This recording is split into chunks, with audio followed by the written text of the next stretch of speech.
All right, it's 4 o'clock. We're all assembled. I'd like to call the Monday, April 12th, 2021 Salina City Commission meeting to order and confirm with staff that the Kansas Open Meeting Act required notice has been properly provided. Yes. Thank you. With that, we'll have roll call, please. Mayor Hodges. Here. Commissioner Davis. Here. Commissioner Franz. Commissioner Hoppick. Here. Commissioner Ryan. Here. Thank you. Before we have our Pledge of Allegiance and moment of silence, you may notice that there's 4 of us up here instead of the usual 5. And I wanted to let everyone who hasn't heard know that Commissioner Rod France sustained injuries in a fall last week, and he is in stable condition at Wesley Medical Center in Wichita. So as we proceed with our moment of silence, I'd ask that you keep him and his family in your thoughts, and please respect the privacy of the family at this time because they're going through a whole lot as they work through this. So we'll miss Commissioner France, not just his presence, but just having him here today as well, and we hope to see him soon. So with that, would you join me, rise if you're able, and join me for the Pledge of Allegiance? I pledge allegiance to the flag of the United States of America and to the republic which stands, one nation, under God, indivisible, with liberty and justice for all.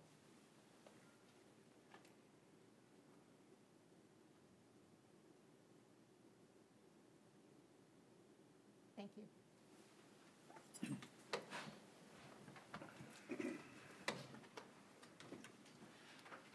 All right. We'll move on to awards and proclamations. Item 3.1, the month of April 2021 as Sexual Assault Awareness Month in the City of Salina. Sheila Beeson, Sexual Assault Advocate with DVAC, will read the proclamation. Hello, good afternoon. Thank you for having me today. It truly is an honor.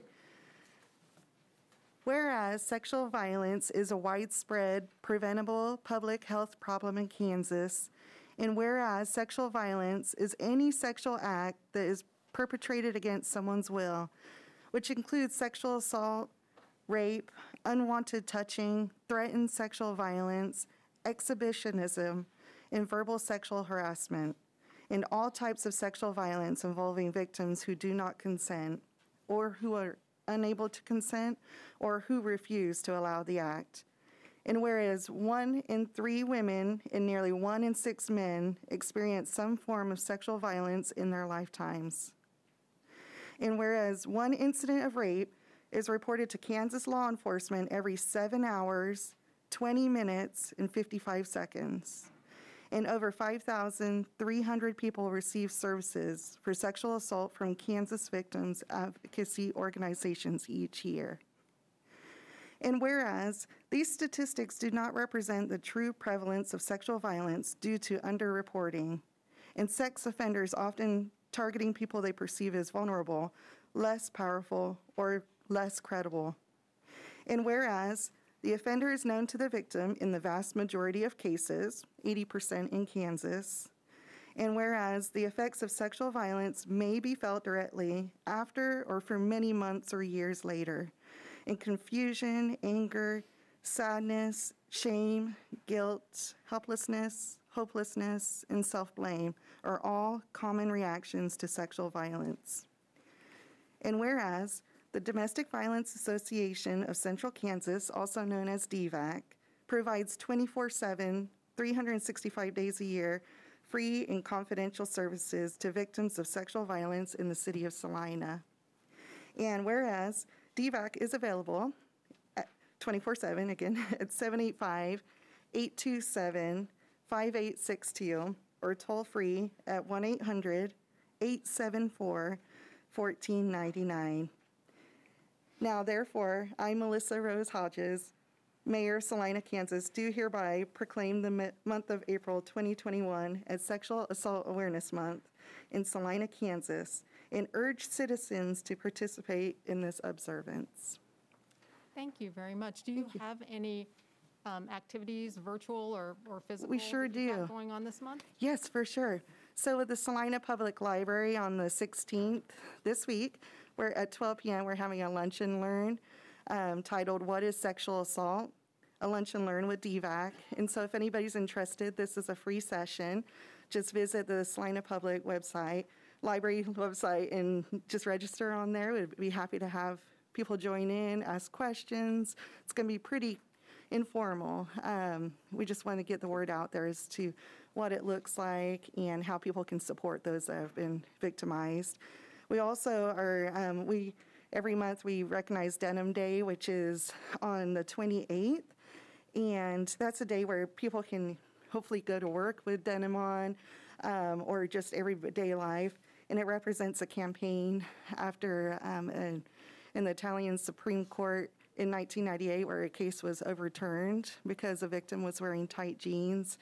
And so the ruling was overturned because they thought, well, she must have assisted and therefore gave consent. So the cool thing is the next day, the women in the Italian parliament, they wore jeans the next day in solidarity with the rape victim. So to this day, that campaign has gone on every year to support victims and help stop victim blaming. So, and then lastly, Ad Astra, they've been wonderful.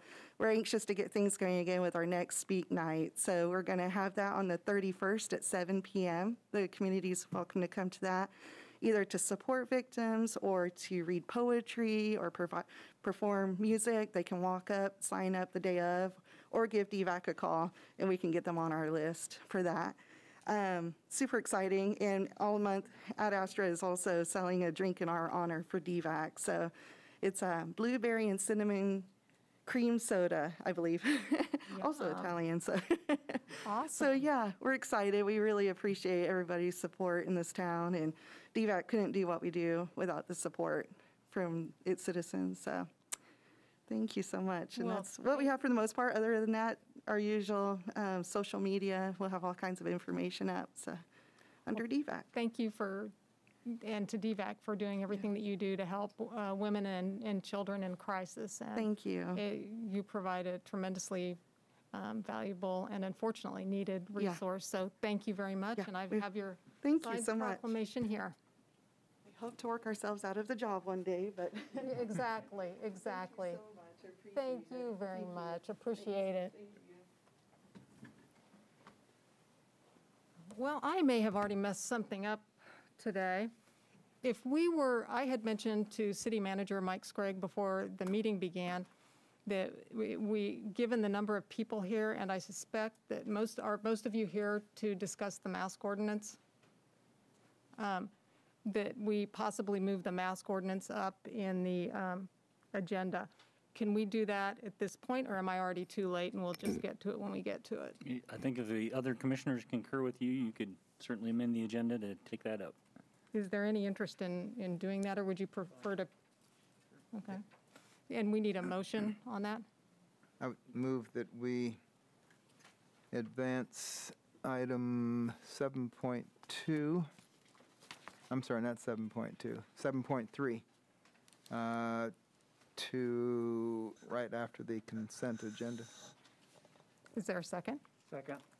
We have a motion and a second to advance item 7.3, a review of the face mask ordinance, to be considered prior to item 7.1. Could we have a roll call, please? Commissioner Davis, Aye. Commissioner Hoppick, Aye. Commissioner Ryan, Aye. Mayor Hodges. Aye. That motion passes 4-0, so we will move that up in the order of business. So thank you very much for that. With that, we will go on to Citizens Forum. Citizens Forum is an opportunity for any member of the public to speak on any item that does not appear on today's agenda. You will have 5 minutes to address the commission, and we would ask that whenever you do approach the podium, keep your mask in place, and please state your name and where you're from. So with that, are there any folks here that would like to speak during Citizens Forum? Norman Mantle, Salina, Kansas. Saturday at 4 o'clock, the news media reported in Maryland, the Bill of Rights for law enforcement have been removed. Limitations have been put in place, their conduct, their arrest powers reduced. We need to address that issue here in Kansas. Also, the news media reported that freedom of speech has been upheld at the Haskell Institute in Lawrence. Freedom of speech was banned, but the court overturned it. This was in the news media over the weekend. So I think we need to understand that we're violating our freedom of speech laws with some of the issues that the city has put in place. We can't say this, we can't say that, we can't do it in here. It's being overturned. The federal laws and constitutions are being implied or put in force. So I thought I'd bring that up to you because, like I said, it was put on the radio this weekend. Law enforcement need their powers reduced. We're getting too many people killed for no apparent reason.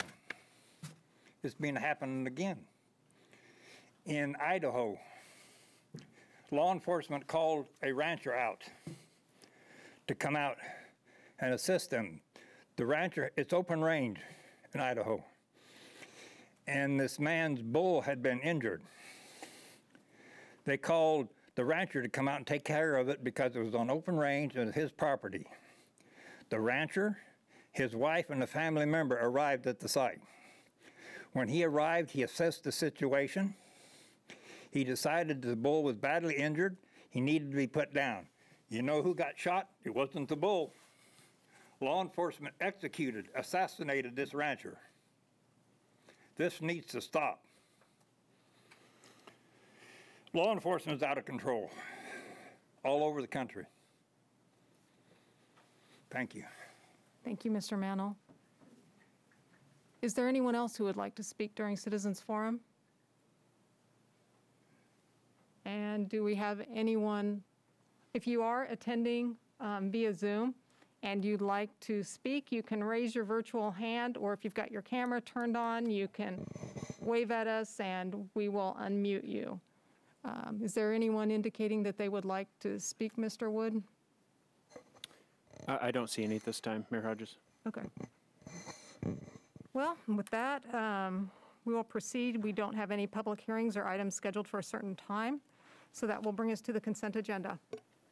Item 6.1, approve the minutes of April 5th, 2021. Item 6.2, award contract for 2021 sidewalk ramps, project number 21006 to Lancaster Construction of Salina, in the amount of $43,510.50, with a $2,175.53 construction contingency, for a total project authorization not to exceed $45,686.03, and authorize the city manager to execute the contract. Are there any items that a commissioner would like to have removed from the consent agenda? And if not, I'd move for, Mayor, Commissioner Ryan here, I move we approve the consent agenda as presented. Commissioner Davis, second. we have a motion and a second to approve the consent agenda as presented. May we have a roll call, please? Commissioner Davis, Aye. Commissioner Hoppick, Aye. Commissioner Ryan, Aye. Mayor Hodges. Aye. That motion passes 4-0. With that, we will proceed to item 7.3. Item 7.3, face mask ordinance discussion. Thank you.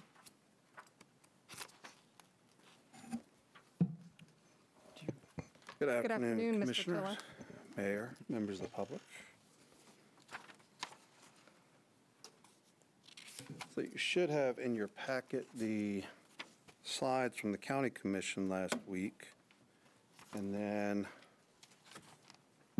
there was a slide I sent this afternoon.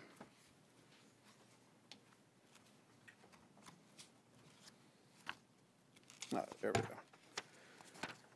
So just to go over a few updates, mainly in the information from what was presented last week. We currently have in the county, or have had 6,111 cases, which is 26 new ones since last week, 5,968 recovered, 35 active. Thankfully, no new deaths. We currently are not aware of any cases of COVID variants in the county. And total cases in the month of April are 42. As a point of comparison, That is significantly lower than where we were in July when face mask ordinances were initiated. In the vaccine update, if you remember a couple weeks ago, I had mentioned that we, as locals, were not able to extract information from the Kansas WebIZ system because that system was not specifically designed that way. KDHE has since then begun sending us weekly reports of all of the folks who, regardless of where in the state they got vaccinated, but listed a zip code that is in Saline County. So now we have more specific information. So from that, we've had, as of last Wednesday, which is when this report comes out, 14,977 that have received at least one shot. And on that report is also now some 16 and 17-year-olds, which means that original information, or the original goal where we had talked about a target of 70% of the adults, those 18 and over, and that reporting also has now been revised to include total population vaccinated. So at this point now, we're at about 28% of the total population of Saline County vaccinated. Now this week, the JCPenney clinic will close for providing prime doses. Part of that is due to the fact that there are multiple locations now to get vaccine and be able to get vaccinated. And it has become a little more difficult to get 900 to 1,000 people at one time. And so as of Sunday, anybody that's looking for where to get vaccinated can go to vaccinefinder.org, which pulls the information nationwide from all providers who are registered to provide vaccine, provides their location, their hours, their contact information, how to schedule. It will also show what types of vaccine they have on hand in order to get vaccinated in one of those places. That being said, however, the first one that you can get is still the best vaccine that you can get.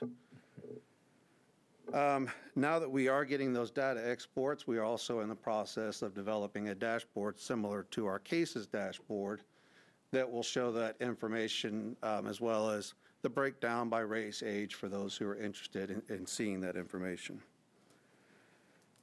For our cases, we still have 5 roughly full-time investigators who are committed to the pandemic response, and we have funding for those investigators at least for the next 18 to 24 months, should that be necessary.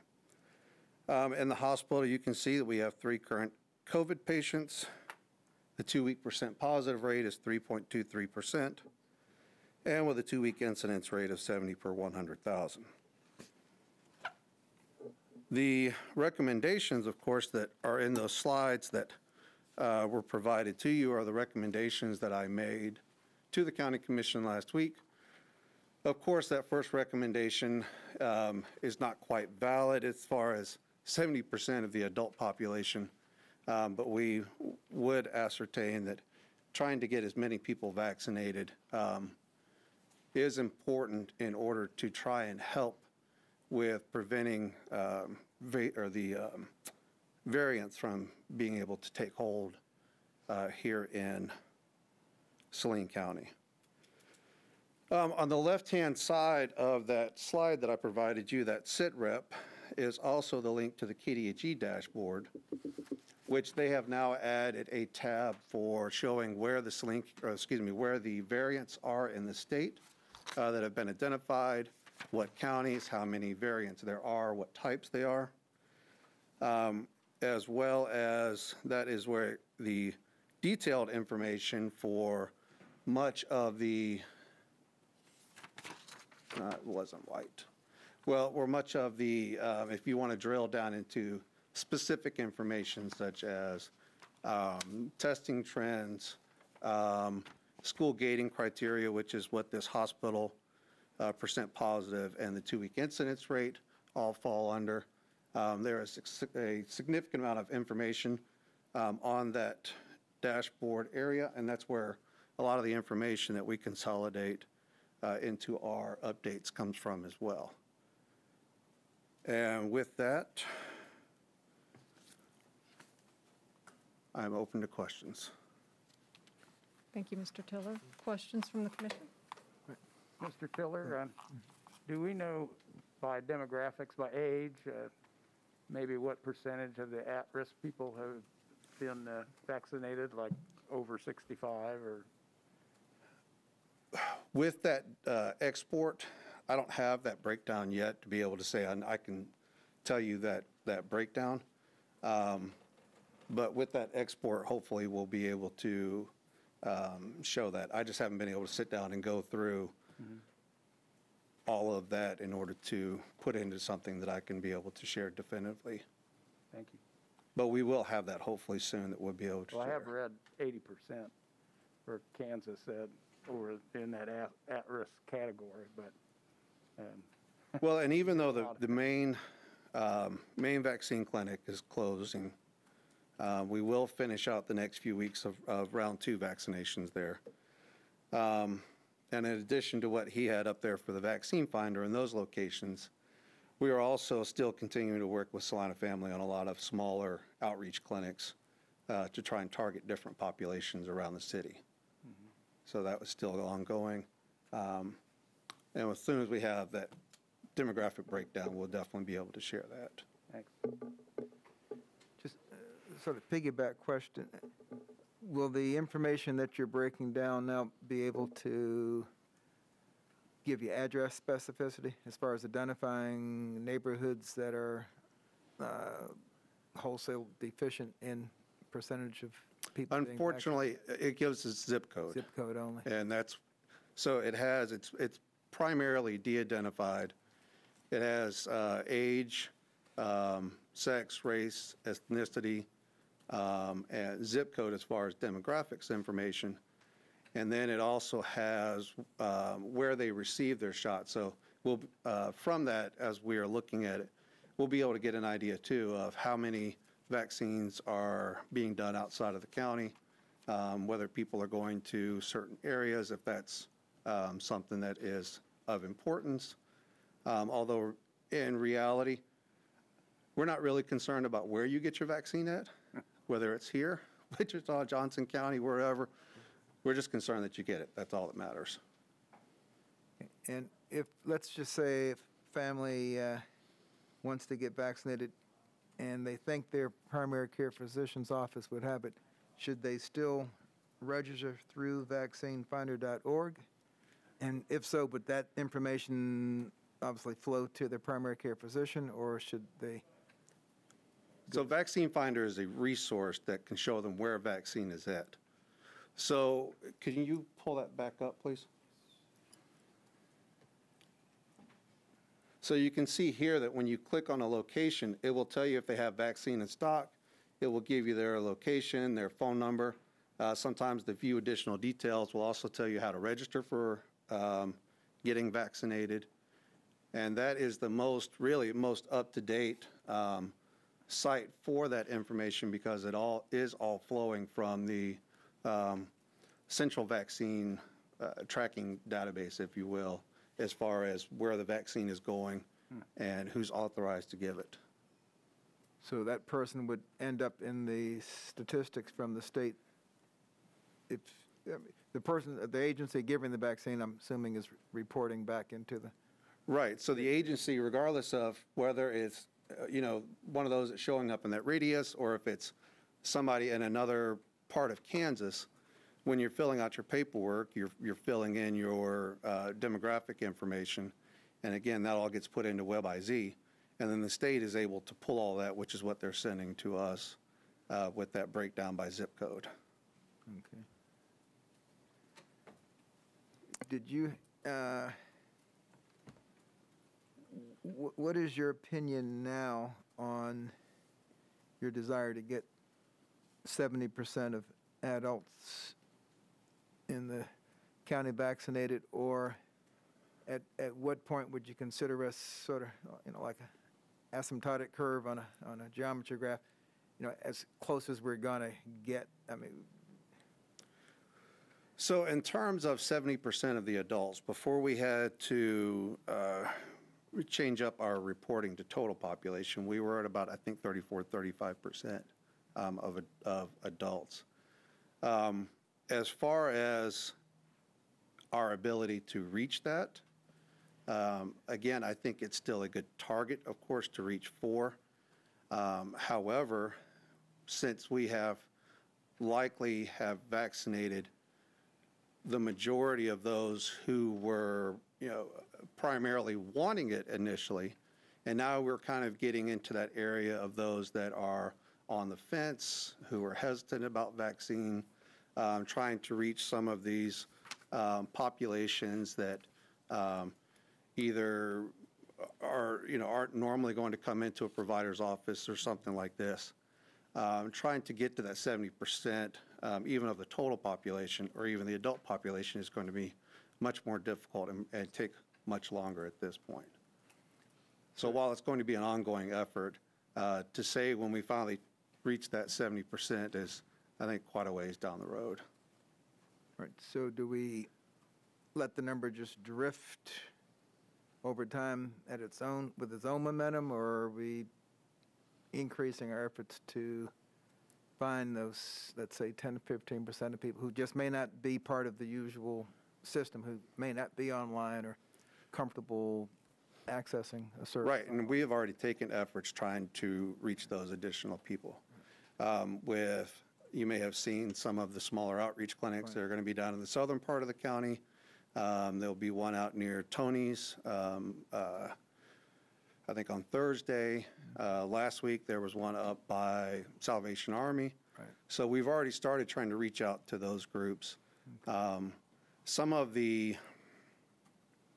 not so much resistance that we're running into now is that a lot of people are either wanting or waiting for the one-shot Johnson & Johnson, which logistically I get. It's one shot and you're done. But we still have plenty of vaccine of Moderna that we can be able to give as well. Okay. Thank you. Mr. Tiller, you mentioned that we were at one point at 34 to 35% of the adult population, and now we're 28 of the total population. If you were to massage those numbers, what percentage of adults would you say are currently vaccinated? Well, based off that last report, I would say that we are still at about 34%, because that number I looked at last week was that 14,977. There was only about 10 or 15 16 or 17-year-olds on there. So I'd still say that we're about 34% of the adults. Okay, And so I don't have added into that yet anything that we have given since this report last Wednesday. You mentioned that 14,977 had received their first shot. Does that include those that have received the one-shot Johnson & Johnson? It does. Okay, so we don't know how many are fully vaccinated. It could be more because some of them have had the one-shot Johnson & Johnson. The report does go into to the extent of showing one shot, and then it also shows the second shot. And quite honestly, I just didn't have an opportunity to finish going in there and breaking all that down to show one shot versus two shots at this point. But we'll also have that on the dashboard hopefully later on this week.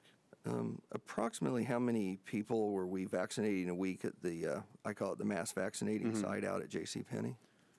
We were doing approximately 800 to 1,000 a week previously.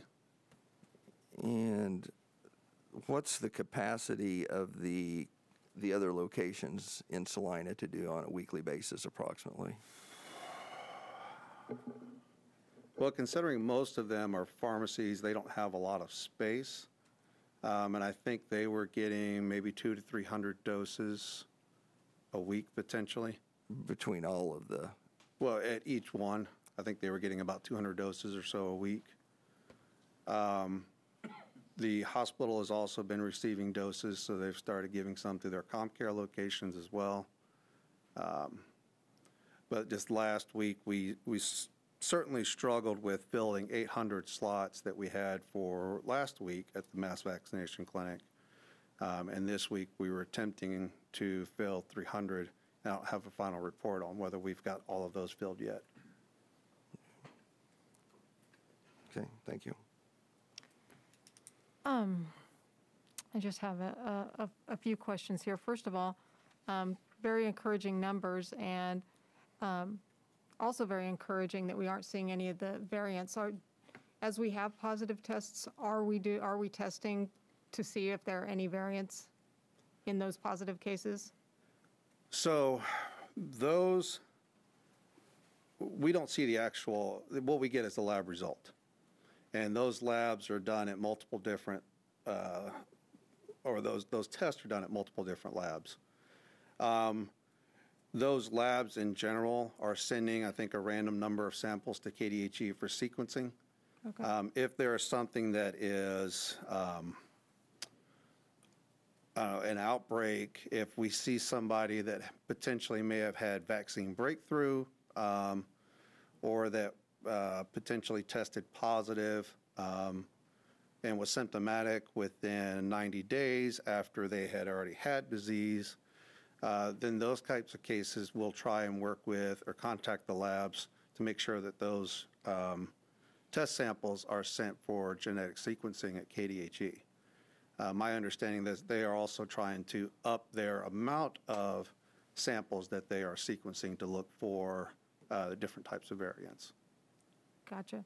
I know that nationally we've seen some trends, like especially in Michigan, with the variants appearing, well, more contagious, but also seeing it show up in younger sports, populations. yeah, and naturally their parents and things like that.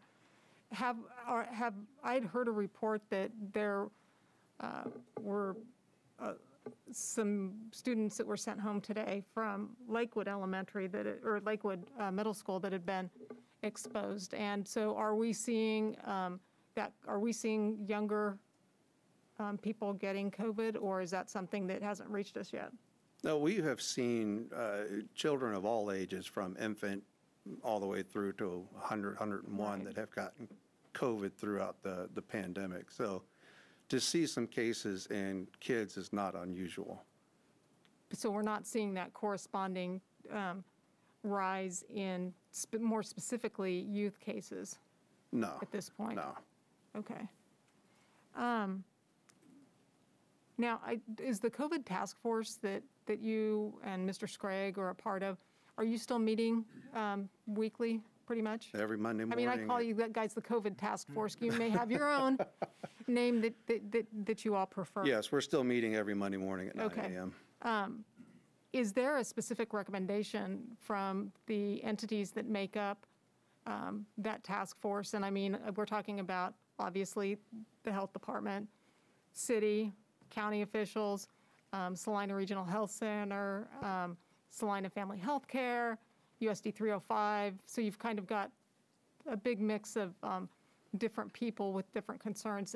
Has there been any recommendation formulated by that task force in terms of face mask wearing or face mask ordinance? Well, not a formal recommendation per se from the task force. However, and Mr. Schrade can also attest to this, there has been voiced support from each of the members on there about continued mask wear.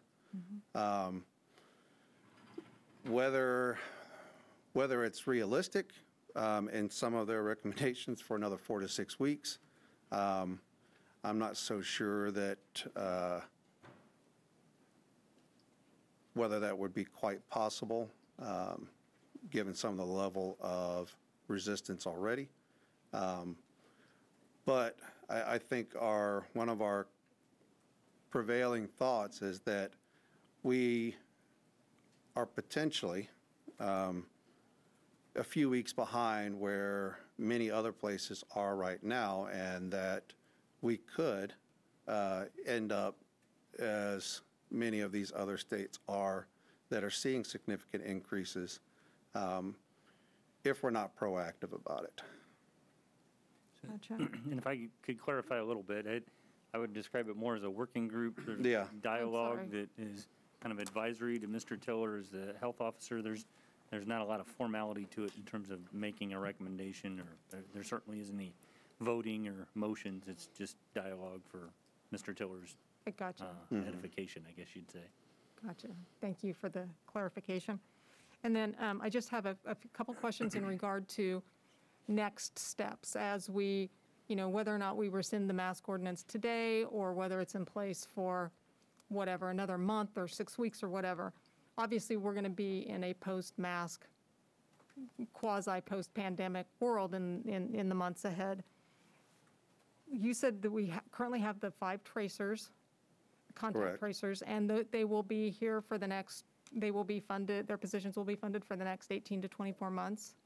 Correct, and I expect that there may be other COVID funding, but as of right now, depending on what the workload looks like, I can still support that for that 18 to 24 months. And do you think that like the 5 contact tracers is going to be enough to keep on top of that? Because I know that, through no fault of your staff's own, I mean, they were pretty overwhelmed for a number of months just trying to follow up with folks. Well, and at one point as well, when we were overwhelmed, we were getting 70 to 80, up to 100 cases a day. So even with, and I don't think anybody statewide, even with the KDHE tracers that were being used, was really able to significantly keep up with that. Right. However, we do have those 5 who are well on top of it and well experienced so far in being able to handle the investigations. I also have my permanent staff who, if we have to surge, can be added to that. And we also have 2 or 3 others who had worked with us previously who have backed off now from contact investigations and case investigations that we can be able to potentially bring back on if that's necessary. Additionally, KDHE also still has some contact tracing capacity that if we should go through everything that we have and we have a continued surge, that we can request through the county emergency management and then be able to use that as well. Okay. That's reassuring, very reassuring. If in the future, just looking down the line, doing this contact tracing in the future, I understand that the virus's timeline is pretty short, but has there been any thought to when we're reaching out to people who have been exposed to trying to preemptively vaccinate them before they develop symptoms, at least offering them that opportunity to be able to do that? So my current understanding right now is those that are exposed or have active disease, my understanding is that they shouldn't be vaccinated until They're well past that? afterwards, at least 60 days or so afterwards. Gotcha. That might be extended a little bit more, but Right. and I understand where you're coming from as far as that's concerned. But right now, that's what the current recommendation is after they have finished their disease process. Gotcha. And then I don't know if your working group has talked about this at all too, but once we have satisfied the vaccine demand, do you have any recommendations for employers? And obviously I'm thinking about this with my city hat on, but for policies for employees who decline to take the vaccine, which is their right to decline that, but recommendations for whether or not those employees who have direct contact with the public, whether or not they should continue to mask. So you're saying that those who have not been vaccinated, who are having contact with the public, and whether they should mask? And what I'm thinking about, and I may be misrepresenting this in terms of Salina Regional, but if you're a staff member at Salina Regional, I believe, and you opt not to have the flu vaccine, that's entirely within your purview to opt not to have it, but then you are required to mask during flu season. Correct. So I didn't know if there was going to be a similar recommendation, because obviously, like in the city's line of work, we have, we're talking especially about our first responders, they're having very close contact, with members of the public and also with their coworkers, like in the fire department setting where they're actually living together. And I didn't know if you had any recommendations as to that. I am going to say no, simply because I think that really boils down to an organizational policy and potentially legal issues that should be discussed with council about what you can and can't do when it comes to, when you get down to that point. Okay. I think I go back to some of our original recommendations of, if somebody is ill, stay home, don't come to work sick, washing your hands. But as far as what you're asking, I really think that that's something that you would have to discuss internally and determine for your organization. Okay. Thank you very much. Anyone else up here have any questions?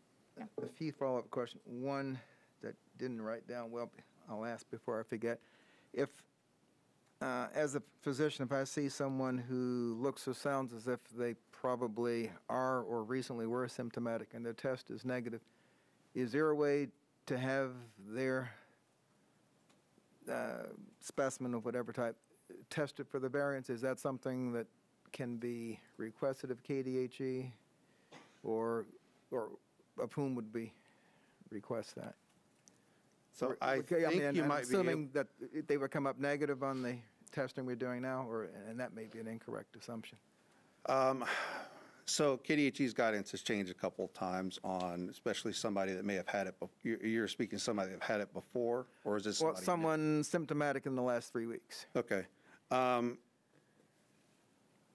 I think you certainly possibly could, because if they have all the hallmark symptoms, or especially like that loss of taste and sense of smell, and they test negative, I think definitely just as a word into your lab that you have a high suspicion, and they should already have a process with KDHE to be able to send that to them for that sequencing.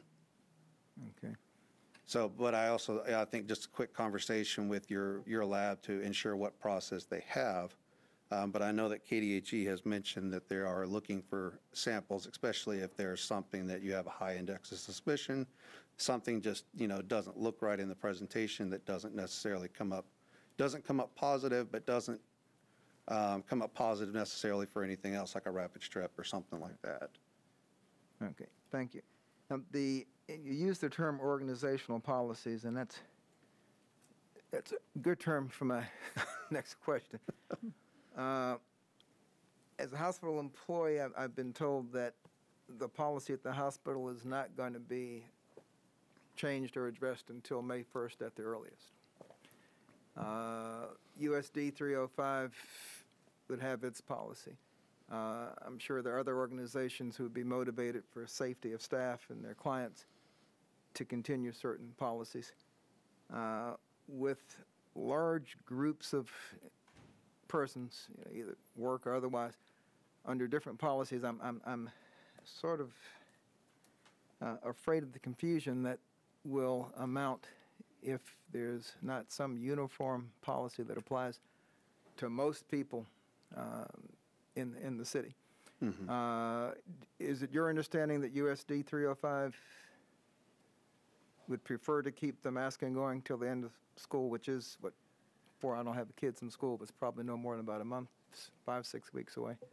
It's my understanding that not only 305, but all the other school districts, although they do sit outside the city limits, but also that the colleges would prefer that as well. Okay. And with regard to the action the county took last week,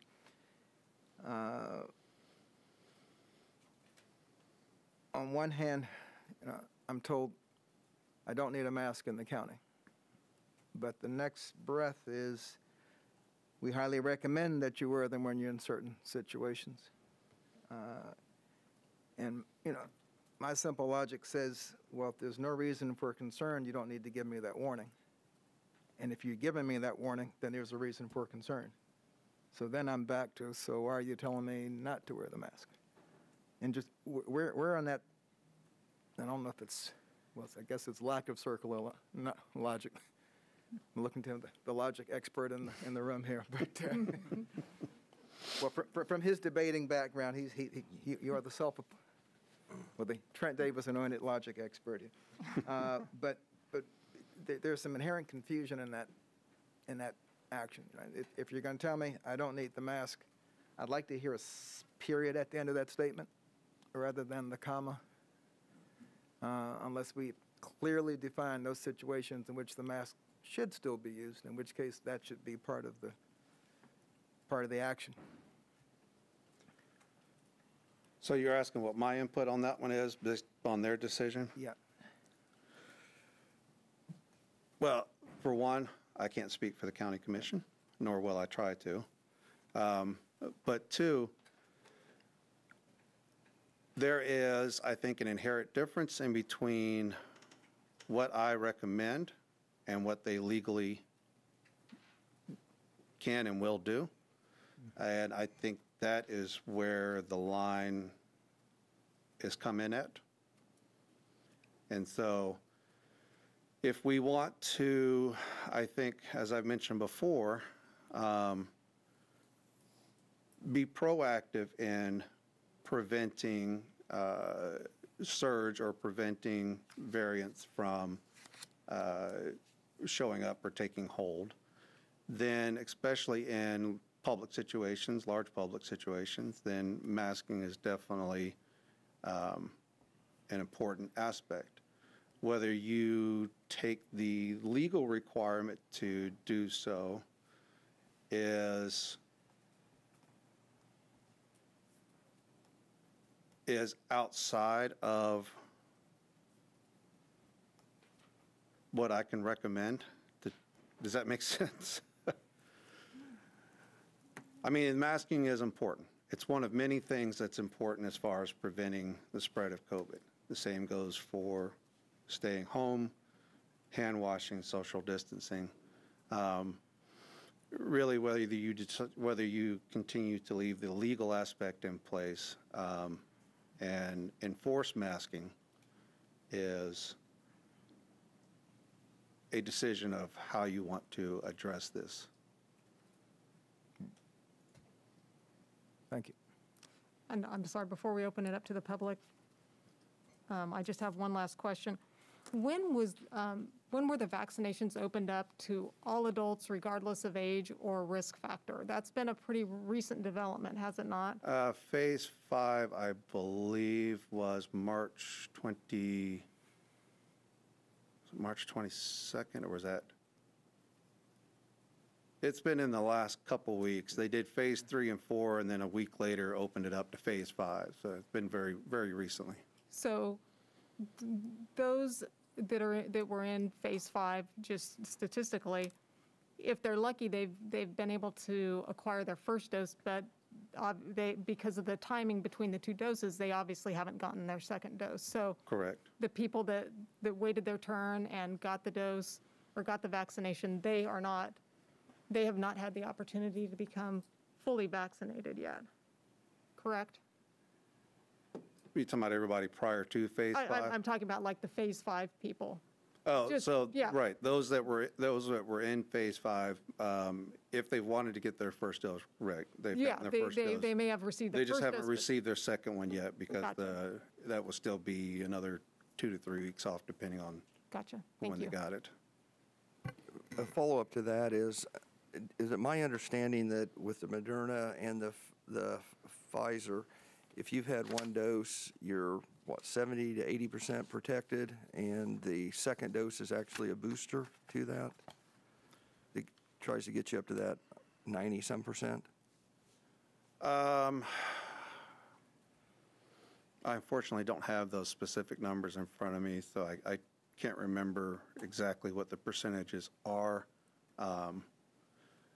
But you are, I think, correct in the assertion that second dose pushes you a little bit further, but you do still have some protection after that first one.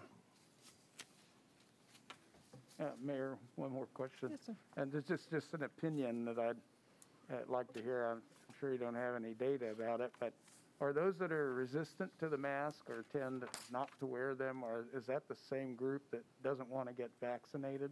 Do those two groups largely overlap, just from your vantage point of all of this?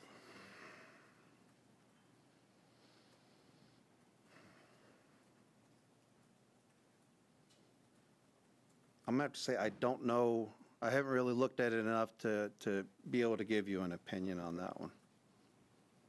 I get it. I just ask. Yeah, I don't really know. Two cohorts overlap one another. Mayor? No, I think that's a great question because, yeah, I don't want to wear the mask any longer either. Mm-hmm. Hence the vaccination. I realize that's an individual call, but to me, it's kind of a logical sequence. I had that same thought. Mayor and Commissioners, Deputy City Manager Jacob Wood prepared the staff report, and I think Okay. there is some additional information that might be worth going over before you go Okay. to citizens' comment. Okay. It discusses the statutory legislation that's taken place and some of the procedural aspects that you might have questions about and may factor into citizen feedback. Great, thank you. Thank you, Mr. Tiller, for being here today. I really appreciate it. Yep. Mayor and Commissioners, Jacob Wood, Deputy City Manager. As Mike said, there are some things that have happened over the last couple of weeks that have actually kind of caused this discussion to come up, and it's not just the case numbers and the things changing with vaccinations. There's been some changes in state law, particularly Senate Bill 40. When that bill became law, it actually regulates the ability of counties to do public health orders, and it also regulates the ability of the governor to pass an executive order. But one thing that it's kind of silent on is a city's ability to pass an ordinance. So our mask mandate or requirement for masks is passed by just a regular ordinance. It's something that we do all the time, that we do have authority by state law to do. Senate Bill 40 does not really affect that at all. So the current mask mandate that we have in place, it can continue to go until the governing body decides that it's no longer necessary. There's nothing illegal about it. The Senate Bill doesn't change that at all. Or Senate Bill 40 doesn't change that at all. There is one other Senate bill that we're tracking right now, and that's Senate Bill 286, and both of these have been things that City Manager Sprague has mentioned in the past couple of weeks. But Senate Bill 286 is something that would allow people who feel like they're aggrieved by a mask mandate or by any public health order to go back to those local government entities and try and get some relief through the legal system. What was most concerning about that is that would allow some businesses to say, hey, you put a mask mandate in place, that has caused me issues with my business, and it would allow them to claim that and then get some of their property taxes back. The significant part of that bill to us is that it said that it actually started on May 1st. It would say that any mask mandate that was in place May 1st and beyond would be something that somebody could complain about being aggrieved.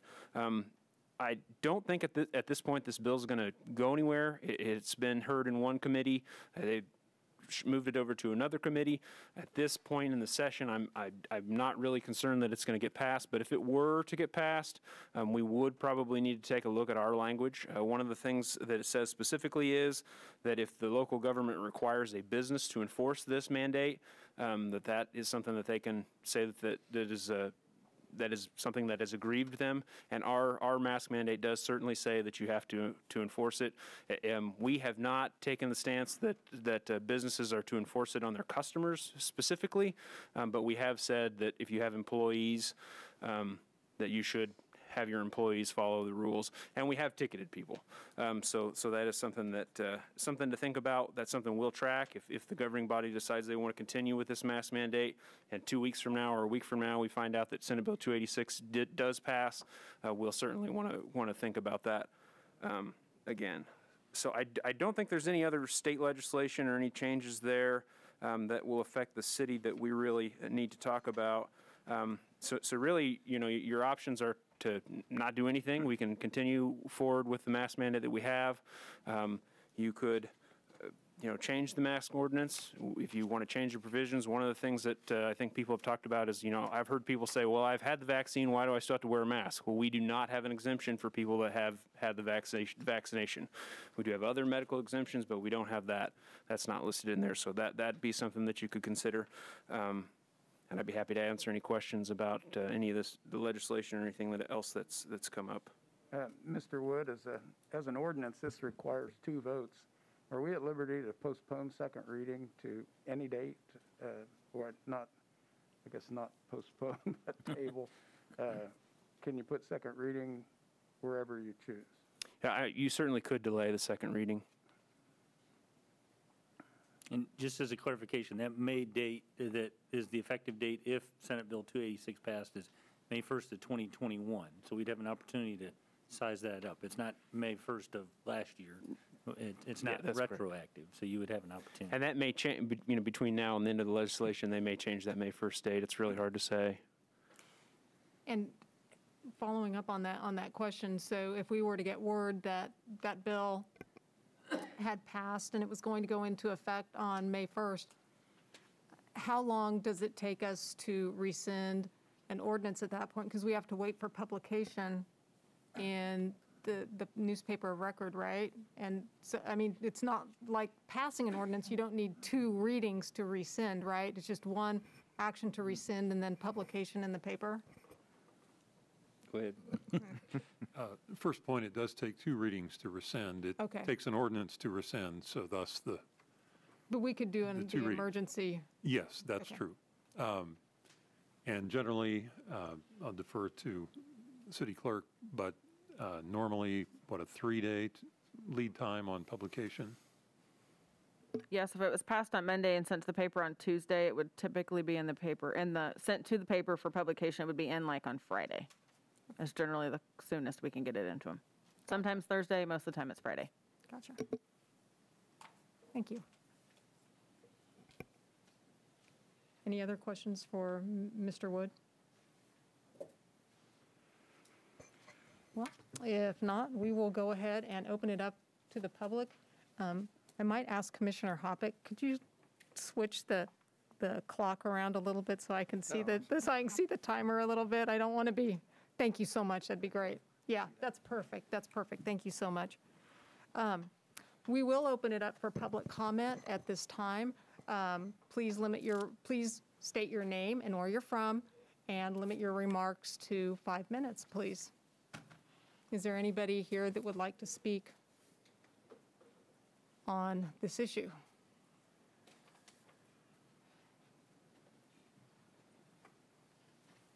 Good afternoon. My name is Karen Wadke, Salina, Kansas. I would ask you, do you respect the Kansas Wesleyan University? Good school, wouldn't you say? My microbiology teacher at Kansas Wesleyan University taught us that masks will not stop a virus. He said that scientists that study viruses wear full-body suits with separate air supply, so they don't even have to breathe the air in the room with the virus. Now, granted, this was a few years ago before viruses became political, but we are not meant to breathe in our own respiratory waste, not to mention the mask fibers entering our lungs. Because of this mandate, many employees are forced to do this if they want to keep their jobs. Now, let's say for a moment that masks really do stop a virus. I don't believe it, but let's say they do. If that's the case, then those who wear a mask have nothing to fear from those who don't. Thank you. Thank you. Is there anyone else who'd like to speak?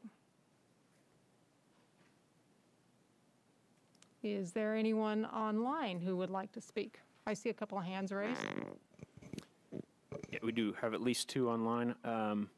Ms. Meyer, I'm going to go ahead and give you access here.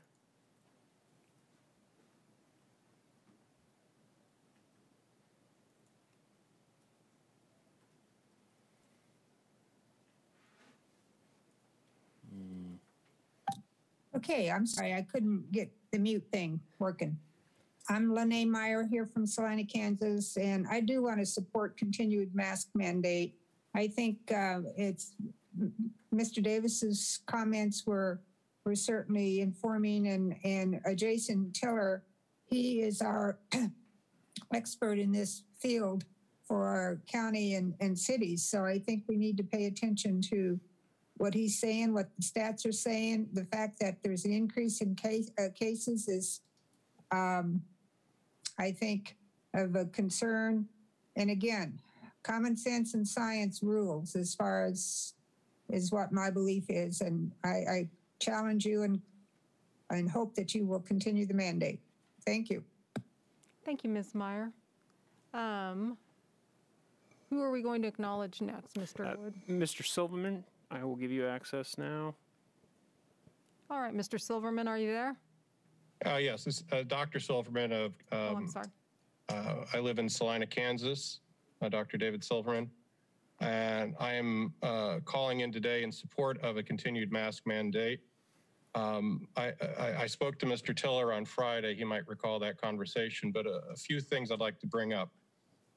During the 1919 pandemic, if you compared the cities of St. Louis, which is one of my hometowns, to that of Philadelphia, they suffered much less loss of life because they shut down earlier, stayed shut down longer, and came out of the pandemic with 1/3 of the deaths that the city of Philadelphia did, which closed later, stayed closed shorter, and reopened too soon.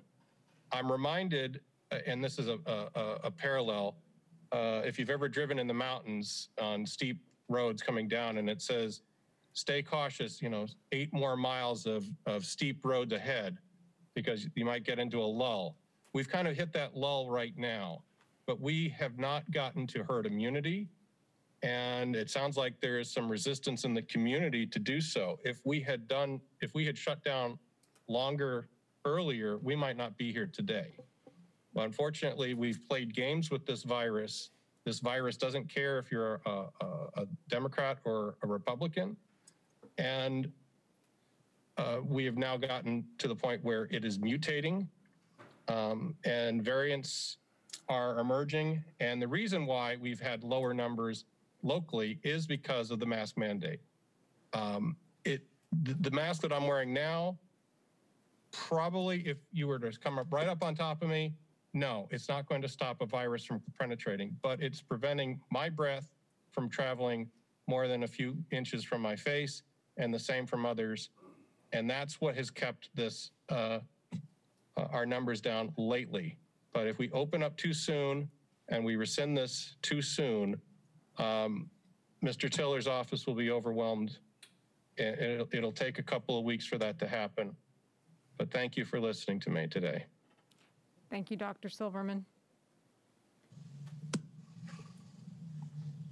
Okay, Melissa, I'll give you access now.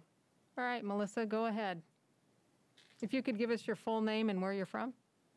Melissa Hendricks here in Salina. I respect what Dr. Silverman just said, but there are studies coming out that are showing that mask mandates are only reducing the amount of cases by 1.8%. So when you're looking at cases of 6,000, it only reduces our number of cases by 100. That's minuscule. Okay? And you guys sat there last week, the commissioners sat there last week and said, well, it doesn't make any sense for us to do anything until we find out what the county is gonna do. Well, the county acted and the county rescinded theirs. So I hope that what you said last week wasn't just a bunch of lip service, because that's what it's sounding like right now. It's sounding like you don't care what the county did and you're gonna continue to do what you want to do. There is already resistance in the community. I watched a video of my daughter dancing at the Liberty game on Friday, I think it was, Saturday. And a lot of the people there were not wearing masks. It needs to be up to the individuals and the businesses as to whether or not they want to wear a mask. If a business wants to regulate that, that's their choice. Just like it's my choice not to shop there if I don't want to wear a mask. It's frustrating. It's frustrating. We're seeing resistance and nobody wants to do anything. The county commission finally took a step, and I'm asking you guys to follow suit. Like you said, you intended to do, you want it to be a joint effort, so let's make it a joint effort. Get the control back into the people. Thanks. Thank you, Ms. Hendricks. Is there anyone else online who would like to speak?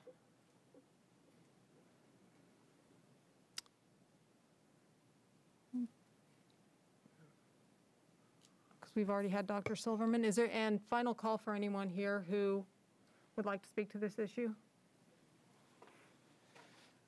Hey, guys. Chad Farber from here in Salina. And I appreciate you making accommodations, moving it, this mask ordinance discussion up a little bit. I appreciate that, Mayor. To reiterate what Ms. Hendricks just said, cases continue to go down, and we even received the latest report from Mr. Tiller. And by the way, Mr. Tiller has done a pretty good job through all of this, and I respect him for what he has done. One of the illustrations that he gave to us at the county commission meeting on last week was a Swiss cheese, I forget the exact name of it, but there were many different layers to fighting this virus. And each of them was a slice of Swiss cheese that had holes in them. The mask was part of it, hand washing was part of it, distancing was part of it. And when you put all of those together, it was our best fight against this virus that we're fighting. And I agree with that. It's not a one-layer defense. It's a many-layer defense. And I believe that we here in Saline County and Salina are taking the correct steps to fight this virus. We don't need to be mandated to wash our hands. We don't need to be mandated to stay at home if we're sick. We've been practicing that for years when it comes to flu, when it comes to sickness, and so forth. All I am asking is to remove the mandating of the mask wearing. The other term that Mr. Tiller used, and Mr. Davis liked it as well, I can't remember exactly what it was, the occupational decisions.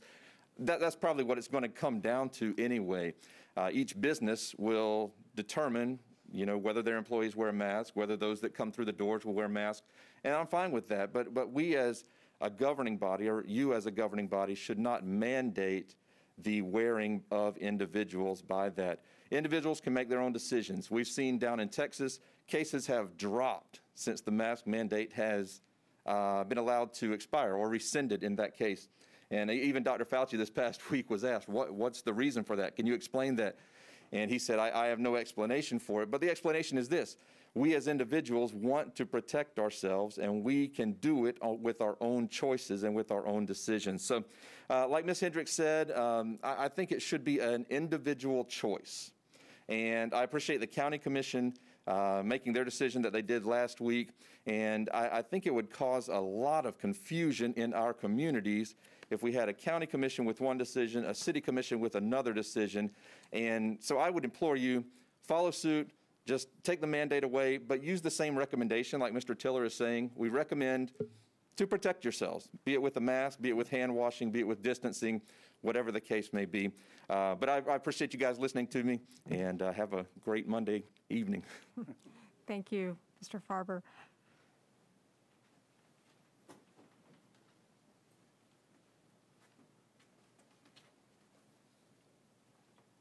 Gary Welch, Salina, Kansas. I'm a pharmacist. I've dealt with science since the first grade. I have had the virus. I had a positive test. I've been vaccinated. First time, I've been vaccinated the second time, 3 weeks later at the Penny's site. I feel that Dr. Fauci has flip-flopped since day one. He says, follow the science. First he said, no masks. Then he said masks. Then he said double masks. Then he said triple masks. Recently, he said, if you've been vaccinated, even 4 weeks later, you should not go to a restaurant inside or outside. That's just within the last day or two. These businesses are suffering from all of these mandates. I just want to say that I think the mandate should be dropped. Like the previous speakers have said, we can wash our hands. We have common sense. We know what to do. If we want to protect ourselves, that's fine. But I believe that the mandate should be rescinded. Thank you. Thank you, Mr. Welch.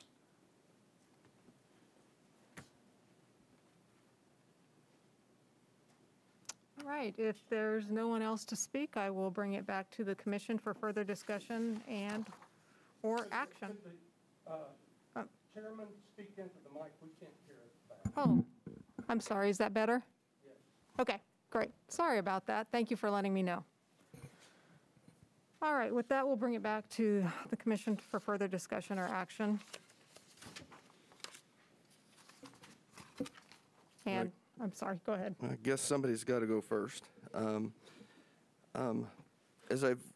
As mayor last year, we put the mask mandate into effect, and I believe that was the correct thing to do at that time. And one of the comments I made is that I was not concerned as much about the number of cases as I was about hospitalizations and deaths, and about flattening the curve, which I believe we've done a good job of. I'm not sure with COVID that we'll ever hit 0 cases over a week, a month time. If we remove the mask mandate, we're not outlying masks. I do agree that each individual and business can set their own policies. As a business owner, I will respect anyone that comes into our office wearing a mask. We will do the same in respect of their wishes. I believe schools, hospitals will continue to require their employees to wear masks. I could see servers at restaurants, might help their patrons. Again, I believe a majority of those at risk have been vaccinated. I kind of feel like we've got a little bit of mask fatigue going on at this point. I think we made the comment several months ago that we probably had a 95+% of the individuals following the mask mandate. I do not feel like we're there now. We have students wearing them in school, but if you go to after-school activities or out and about, the students are, in close proximity, again, not wearing masks. Saw a lot of pictures, nice pictures of individuals that went to prom this weekend. A lot of masks were not being worn. I've had some people tell me, you need to continue the mask mandate, and I'll go and I'll see them sitting at a table with 9 or 10 other people that they do not live with. And I tell them, if you're really concerned about it, why are we sitting in close proximity to these individuals? And they really didn't have a good answer. It was kind of do as I say, not as I do. And I think that's what we're seeing some. However, whether we rescind the mask mandate or don't, I would hope the public would treat one another with respect, whether you are pro-mask or anti-mask, is what I would ask of the community. I will make a motion here in a little bit. I'd like to hear from the other commissioners. Commissioner Ryan here, I'll second. I'm not making one. I I want to hear the other commissioners, and then I'll. Yeah, Commissioner Hoppick just wanted to know if any of us wanted to share our thoughts. Well, I agree with all the things Commissioner Hoppick has said. He summed it up pretty nicely as far as I'm concerned. I think the public needs a target, and they need an end date to this, to the masking, and I think we need to provide them that at this point. I will certainly agree with part of that as far as the target and the end date. I looked a couple of weeks ago to see which states Kansas was still quarantining visitors from. After March 12th, it's New Jersey, New York. After March 26th, Delaware, Michigan, Rhode Island. 4 days ago, Connecticut or Pennsylvania. If you've traveled there since April 8th, you have to be quarantined. And I'm hoping we don't fall into that false sense of security that comes with wide open prairie and plenty of space, and what self-respecting germ would want to come to Kansas? I mean, we're nice people. They're not going to bother us. And, we found out that wasn't the case. It liked Kansas just like it liked all the other places. We may well be a good example of what social distancing does, because our population density is lower, so that probably works to our advantage. So we start out somewhat naturally socially distanced. Anyway, when I get rid of this mask, I like to take my full supply and go burn them. I don't want to have to go back, all right?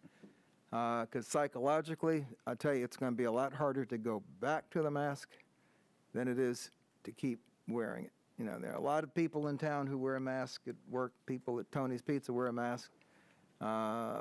a lot of hospital employees, even when it's not flu season, have to wear masks because of what they do. Obviously, folks in operating rooms wear them all the time.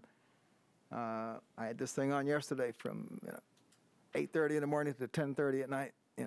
I was real sick. I couldn't wait to get to my car to drive home so I could roll the window down and just breathe in deep. But I'm really hesitant about concerned about mixed messages. If a person comes to town to visit a relative at the hospital, there's one set of rules. They go to a restaurant that requires masks at least to get in. They go to one that doesn't. I mean, they could have 10 different rules in the space of 3 or 4 blocks. School will be out in about 5 or 6 weeks. God forbid an outbreak occur in school, because schools are quietly one of the biggest determinants of the availability of our local employees. If kids are sick at home, parents got to stay home, or at least make some alternate arrangements. I'm assuming parents have made whatever arrangements they're going to make for summer already anyway, so that would not be any different. I mean, most parents know they're going to have to do something with their kids when school lets out. I just see, a month out is enough time to tell if indeed we are getting ready to face an uptick. Certainly if the curve stays where it is now, we should feel real comfortable about it. School will be out. Then as a community, the major institutions in town, schools, hospitals, and I don't know where they rank in employment, but probably Tony's Pizza would be the third of those 3. But, 2 of the largest 3 employers would perhaps have a policy meeting that might, coalesce. Now, the hospital will probably always be different, just because if you want to find the people who are sick with it, no better place to go to find them. So our restrictions may persist a bit longer. But we're going to have better weather. It's easier to stay outside, socially distance, and we hope we can squeeze some more people through the vaccination line. Wearing the mask sometimes is a symbol, and what may have cut down a lot of the transmission in schools and in hospitals and in churches, and it's because I'm sure most of us have washed our hands more in the last year than we have in the last 10 years combined. I'm losing the skin on the knuckles literally from all the wash. I have to wash them anyway, but it seems like it's 10 times as much washing and alcohol in my hands now than it was before. So yep, that Swiss cheese analogy is a very good one. They're all layers, but each layer has some deficiencies. And if you put them together, Jacob, could I get you to put up this was, it's not original. My nephew in Washington, D.C. sent it to me. And it's coming. It's just, I was always taught that pictures, or the other one. Yeah. But that one just says, the pandemic isn't over just because you're over it. There are some people who, but this is, why you should wear a face mask. And the analogy, and I hope this doesn't offend anybody, but if a guy is running around naked and somebody pees on you, guarantees 100% you're going to get wet. If you're wearing pants and somebody pees on you, some pee will get through, but not as much. But if the guy who pees is also wearing pants and you're wearing pants, your chances of getting wet or getting materially affected by that pee goes way, way down. So are masks the panacea? Probably not, but do they help? Yeah, but they're also a reminder to us to engage in those other healthy behaviors. And believe me, I'll probably find some people want to sponsor a party downtown when we really feel like we're over this. But I just don't want to do it too soon or send out mixed messages. I just see the end of school as a very conveniently approaching target date, where maybe as a community we can take step forward. I'm done. I think you're Okay. left, yeah. Thank you. Basically, the only thing that I have to add is something that I've responded to in virtually every email I've gotten regarding masks has been the criteria that is important for me to support rescinding a mask ordinance. And the primary one of those is that we have either reached our target goal of 70% of adults in Saline County, or that we can demonstrate that the vaccine demand has been met. And I think at this time, obviously, we know the percentages aren't there, and I still think it's too early to see whether or not we've reached a plateau or that we aren't going to be able to vaccinate any more people, especially when the people who make up Phase 5 have only recently become eligible to receive their vaccinations. We all serve our different constituents, and we all have different contacts in the community. But just speaking for myself, I'd say probably 75% to 25% of the emails that I've gotten have been in support of keeping the mask mandate in place. And the one that made the most, that resonated the most with me was the joint letter that we received that was signed by USD 305, Kansas Wesleyan, I believe Salina Tech. It was basically the major educational institutions in our community. And they said that masking was really important to keep in place because they know that the work that they do is all predicated on being able to continue what they're doing, especially having the kids there in person. So if mask wearing is truly important to maintain, I don't see any reason to rescind the mask ordinance at this point, just because it also allows those businesses who want to keep their customers and their employees masked. It gives them kind of a backstop, a rationale, if you will, to keeping that policy in place. And if this is one of the layers of Swiss cheese that keeps us from falling through the next layer and the next layer and the next layer, then from where I'm sitting, it makes sense to keep it in place for the time being. And so with that, I will turn to Commissioner Hoppick. We all received the letter from the schools, and, as I read that, I thought, that, again, schools can keep them in place. I don't believe we've had schools become a super spreader during this, so don't know where this will go. I do believe there's a kind of a compromise. We do have a first and a second reading, and I would move that we approve ordinance number 21-11058, amending the action to have the second reading fall on April 26th. That will give us an extra week. That'll give us 2 weeks to see where our numbers are. Is there a second? I'll second that, Mayor, now. Okay. Thank you. We have a motion and a second to approve ordinance number, sorry, I've got all my pages out of order here, 21-11058, setting the second reading date for April, 26th, I believe that would be 2 Mondays from now, correct? April 26th. All right, is there any further discussion? I would say only that doesn't get you to the end of school. Understood. All right, could we have a roll call, please? Commissioner Davis? Nay. Commissioner Hoppick? Aye. Commissioner Ryan? Aye. Mayor Hodges? Nay. So having 4 commissioners, this is the issue that you get into with 2 commissioners voting in favor and 2 against, that motion fails. So I'm not sure what further direction that we want to give to staff at this point. But for now, the face mask ordinance will remain in place.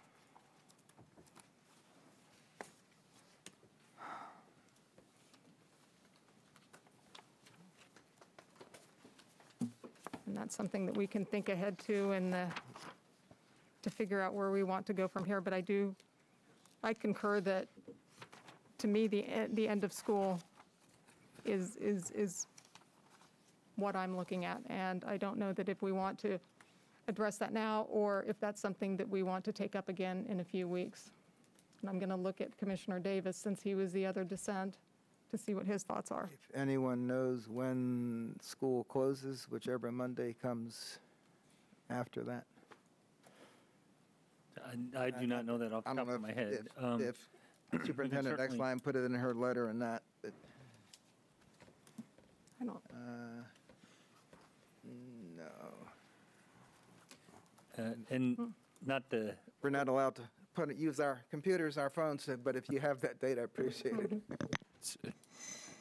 Per the calendar, last day for students is 27 May, last day for teachers is 28 May.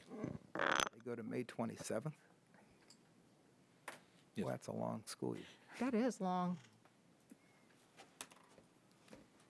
But I guess that would be 6 weeks from now. That is a Thursday. The following Monday is Memorial Day, so your next meeting would be June 7th. Well, we could do the Monday before, and the second reading would be the day. Actually, if you approved it on the 24th and it published on that Friday, then that would be the day following the last day of school. So May 24th would correspond with the end of I have to school. look at my calendar. I can't think without my calendar. Okay. We could also pass it. Sounds good to me. I'm just waiting for the mayor. You could also pass it with an effective date and go through the readings now. My concern with that, though, is if we go ahead and rescind it with an effective date of X, I think people are just going to hear the mask ordinance has been rescinded. I mean, I get it. It's an excellent point. But I guess I would propose that we take it up again at the meeting on the 26th. That'd be the 24th. Oh, I'm sorry, the 24th. I was still in April. Or the other option would be to call a special meeting just for that. I would guess that I would say we would hold off, and perhaps Commissioner Franz will be back, and we might take it up when we have 5 commissioners at that time. That's smart. Yeah, I did want to follow up on that. Absolutely. If Commissioner Franz is available, replace it on your agenda. That sounds good. Thank you. All right, we will move backward in time then. Oh, I'm sorry. Well, we could still place it on our agenda and move it up or back when he returns, though. I mean, at least we would have something other, it's not a nebulous plan, it's a good idea, but we would have some concrete action intended when we walk out of here today, that unless we take it up sooner, we plan to take it up on a certain day. The concern with Commissioner Franz returning is I'd hate for it to require an additional action to place on your agenda. If we're in agreement that if it's apparent that he will be in attendance to place it on that agenda, then the staff can prepare the agenda item in the packet accordingly. And then if you also then want to set a date kind of at the outer limit of May 24th to take it up to correspond with school, you could do that as well. Okay, I hear that, but I don't know why the 4 of us, could not act now to place it on a future agenda. No, I mean, we would always have the opportunity to change the date of the. I agree with agenda you. item. If you wished, you could set a date for it to return to your agenda. And then my suggestion would be that you also provide guidance that in the event that Commissioner Franz is available in advance of that date, that staff is authorized to place it on the next available agenda. I would like that way. I know that this is, there's a date certain at the latest that this is going to come back and we're going to take action. Is that acceptable to the other commissioners? Yes. Yeah, as long as that wording's in there, or if, okay. Okay, so do we need a motion to that effect? It might not hurt. What I heard was to instruct staff to place it on your May 24th agenda for consideration, And also authorize staff to place it on the next available agenda if it's apparent that Commissioner Franz will be in attendance at an upcoming city commission meeting.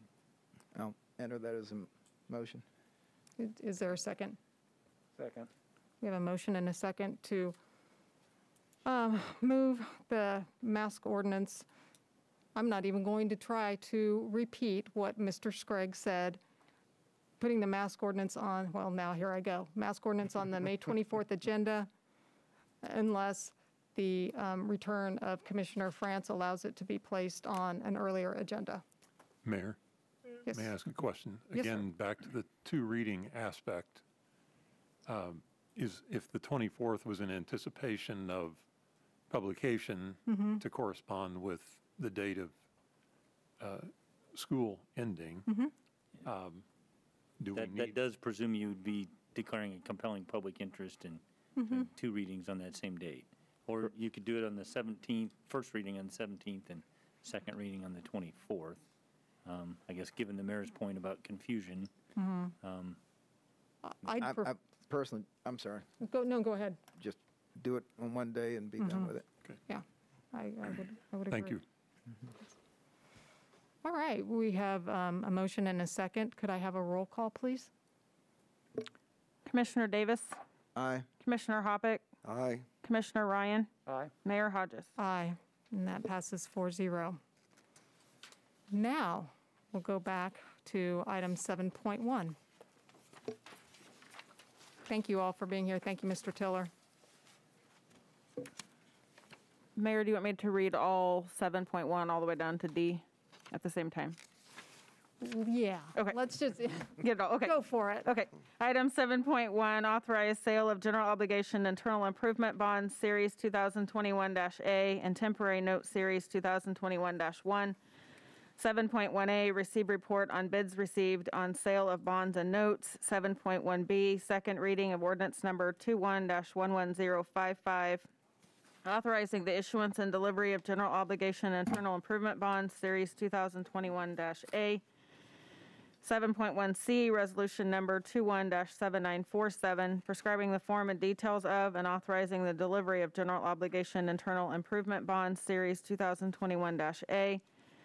And 7.1D, resolution number 21-7946, prescribing the form and details and affirming the delivery of general obligation temporary notes, Series 2021-1. Thank you.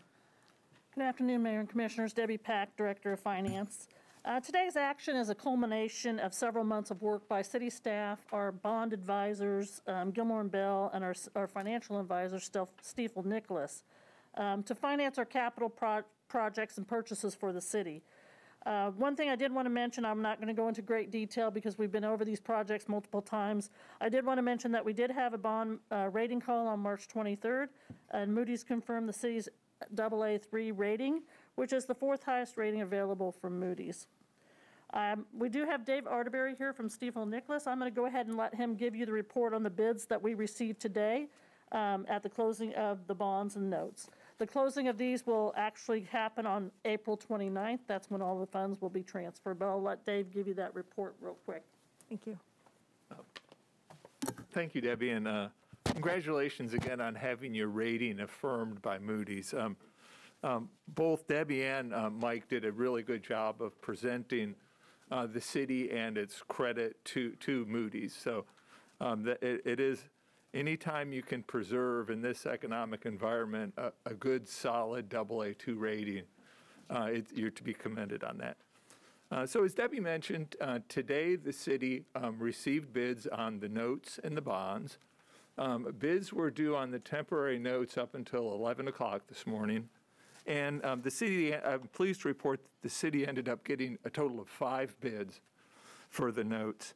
The bids range from an interest rate of 0.249% to an interest rate of 0.362%. That was the lowest bid, the best bid, versus the highest bid. The low bid was submitted by TD Securities, and that was the interest rate of 0.249%. That bid was reviewed to make sure that it complied with all of the bidding parameters, and it did. And they also, TD Securities, provided the required good faith deposit, which equals 2% of the size of the issue. So that was a good bid, and we see no reason that the city wouldn't want to proceed and accept that bid. Then at noon, the city received bids for the general obligation bonds. And that issue size was originally at $8,145,000. And you ended up receiving a total of 8 bids on that. The best bid was submitted by the Baker Group, which is out of Oklahoma, and their interest rate was 1.637691%. And that's Can that's you be more accurate, please? Yeah, exactly. Yeah. That interest rate, it's higher than the notes because the bonds are a 20-year issue and the notes are only a 1-year transaction. That bid was, again, like the bid on the notes, it was reviewed and verified that it was mathematically correct and met all the bidding parameters. They also provided their good faith deposit. That bid, after it was mathematically verified, that bid did contain what we call a premium. They were willing to pay the principal amount of the issue plus a premium over that. And because that premium isn't needed to pay the project costs, that premium is actually used to reduce the bond issue size. And this is something the city has historically done on its bond issues, is reduce the size of the issue based on that premium. And so the final issue size is $7,645,000. So just a reduction of about exactly in this case, $500,000. So that bid, again, it's a complying bid, the lowest interest rate out of the 8 bids, and we see no reason that you wouldn't want to accept that bid also. So obviously, welcome any questions you have. I'm real pleased, again, with the results of the sale. And the market, it was really nice and stable. I think that was part of the reason why you were able to attract so many bids, as well as your good rating. Mr. Advent, my question really isn't about the bids, although probably all of us wish we could get rates that low for our home. Was in the rating, were there any comments made about our general, what's the word? General fund? Reserve fund, I mean, balance. Yeah, I mean, regarding whether it was healthy enough, or any comments at all, just to kind of, so we'd know kind of where we're sitting? I'll let Mike chime in too, but one of the things, you always hear in real estate, location, location, location. Honestly, in my opinion, with ratings, it's fund balances, fund balances, fund balances. That really is the one thing that they look at, that they know you as a governing body can control. You can't control, in a lot of cases, your population or your economy. So fund balance is very important, and they definitely did notice the trend you've had in the last few years of building those fund balances up.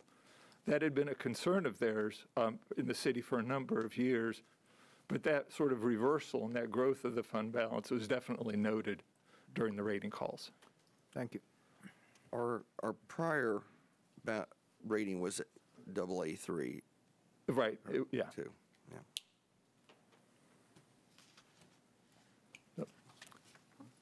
Do we need, when we take action, do we need to note the specific numbers in Debbie will each walk of? you through Okay, that.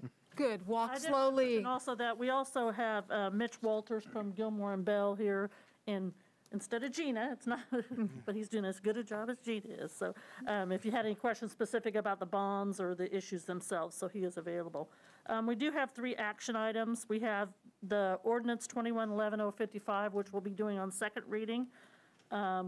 We will change the amount on that to the 7.645, correct? And we have the standard options to approve, to amend, to postpone, and to vote to deny. We have Resolution 21-7947, which basically just tells us the form and the details of the bonds. Also changing that amount to $7,645,000. And then we have resolution number 217946, which prescribes the form and details of the temporary notes, and that amount did not change. It's $5,230,000. Thank you. And we do need 3 separate actions on those. Thank you. I'm sorry, any questions, any further questions from the commission? If not, great, thank you very much. Thank you. And thank you for being here today, too. We'll open it up for public comment. If there's any member of the public that would like to comment on this, please feel free to come to the podium and state your name and where you're from. No takers? This is bonds we're talking about, people. It's bonds. Okay. And it doesn't look like there's any hands being raised online either. With that, I'll bring it back to the commission for further discussion or action. Mayor Hodges, I move we approve ordinance number 21-11055 on second reading, authorizing the issuance and delivery of not to exceed $7,645,000 principal amount of general obligation internal improvement bonds, Series 2021A. Second.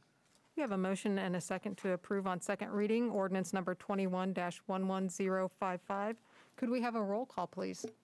Commissioner Davis? Aye. Commissioner Hoppick? Aye. Commissioner Ryan? Aye. Mayor Hodges? Aye. That motion passes 4-0. All right, which brings us to resolution number 21-7947. Mayor Hodges, I move we approve resolution number 21-7947, prescribing the form and details of the authorizing the delivery of $7,645,000 principal amount of general obligation internal improvement bonds, Series 2021A. Second. We have a motion and a second to approve resolution number 21-7947. Could we have a roll call, please? Commissioner Davis? Aye. Commissioner Hoppick? Aye. Commissioner Ryan? Aye. Mayor Hodges? Aye. That motion passes 4-0.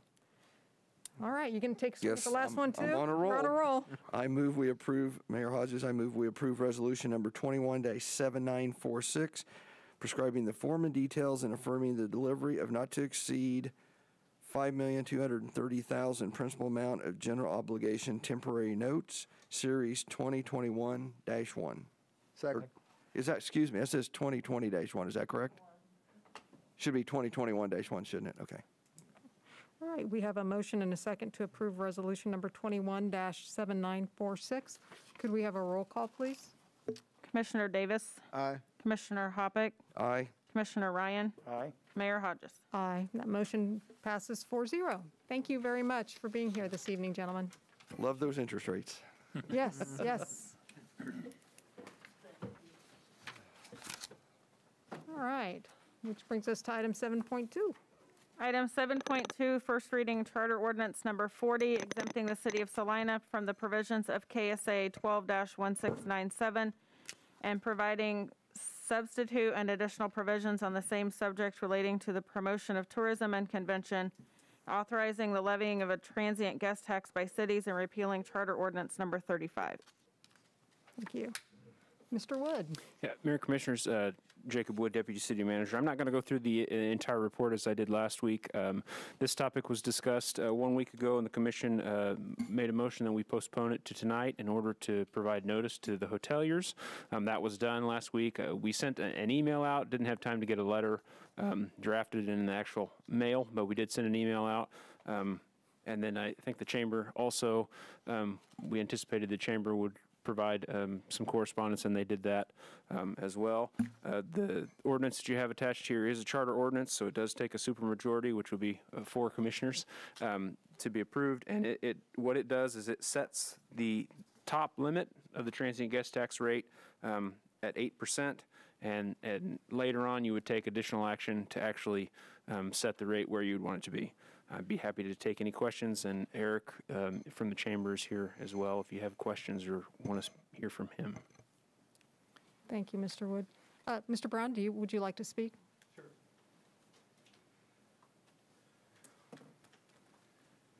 Good evening, Mayor and Commissioner. I agree that it's great to see the bond rates where they're at from your side of the table and see some of those savings coming back to the taxpayers. That's excellent to see at that point. You did receive an email from myself on behalf of the chamber. So I just kind of want to reiterate that a little bit, not fully read that, but state that point.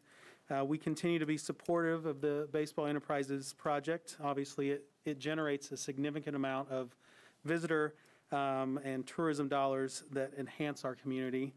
The other thing it does, it also enhances the residents' quality of life and allows the local community to utilize upgrades in those fields as we look at that. Based on feedback from our board and the hoteliers that responded to us, there was consensus about utilizing both an increase on transient guest tax and also the city allocating funds towards the project that would be more of a amenable solution, meaning that we are not advocating for the full raise of the 1.3%, if at all possible.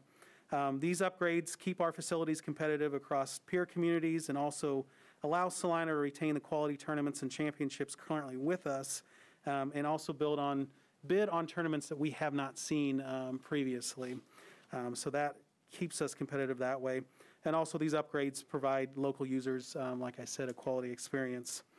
So based on the city staff report, if the transient guest tax was raised that 1.3%, that rate and total taxes would put Salina in the top 10 highest total transient guest tax and total tax rate in cities over 12,000 population.